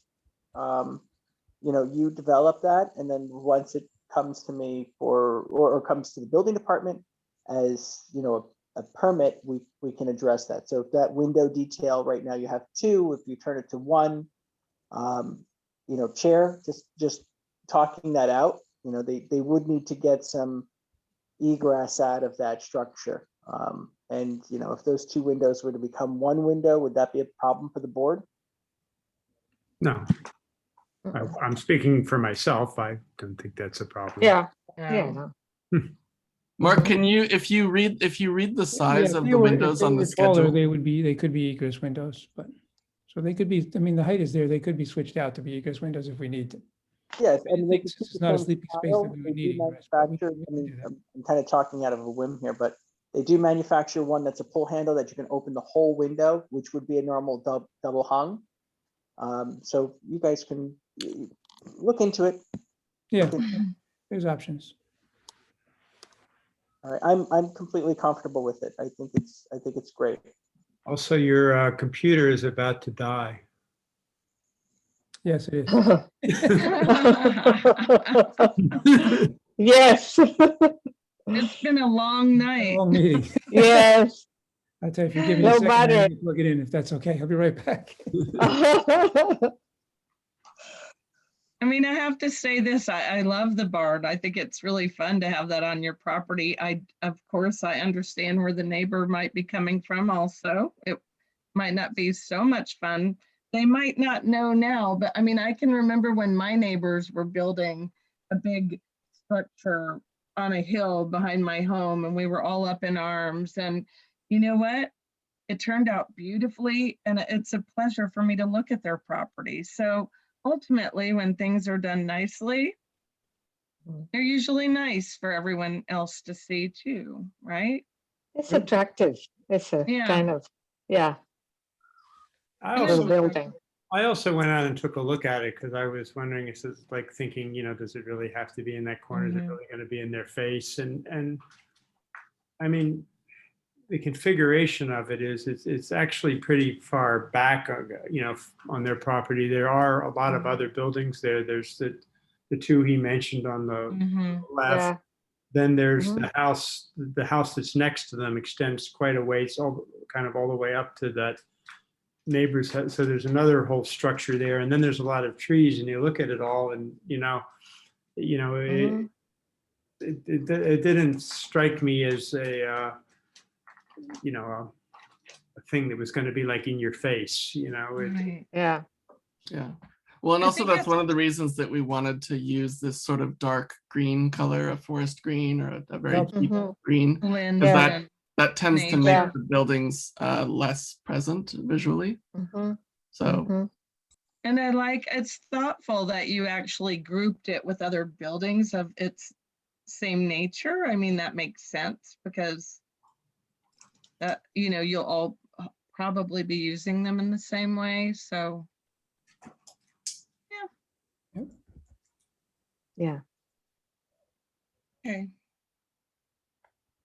Okay. Was there any paving that's going back to there? Or is it still going to just be a No. path? It's just lawn. Just lawn. Got it. All right. Okay. Any other questions, comments from the board? No. I think I heard, this is not a DAR issue, but I did think I heard Dennis saying that there does need to be egress from the second floor, given the intended Right. use. And are there any comments from any neighbors or participants or anyone, Amber? I don't see anyone raising their hand indicating that they wish to speak. Okay. Then I guess I can ask if anyone wants to make a motion to vote. A motion? I'll second it. Any opposed? No. Okay, well, very good. I appreciate you're all sticking out here till 10:43. Okay, and good luck with your project, and I Yeah, appreciate good you luck. trying to keep with your neighbor. I can pretty much say that you really don't want to get into a battle with them if you can avoid it. That doesn't ever turn out well for either side. Yeah. So, thank you. Okay, thank you. Okay. thank you for your time and Thank attention. you. Okay, Night. now, Good night. Good night. how about a motion to adjourn? Can we get one of those? Yes. Yes. We've got to. All I right. motion. Anybody opposed? No, I'll second that. Oh, I thought you were opposed. You raised your No, hand. I'm Oh. a seconding it. What are you kidding? All right. Okay, thanks, guys. Appreciate everybody sticking around. Have a Oh, good. yeah. Yeah. Okay. Okay. We'll Have see a you in good 2 weeks. evening.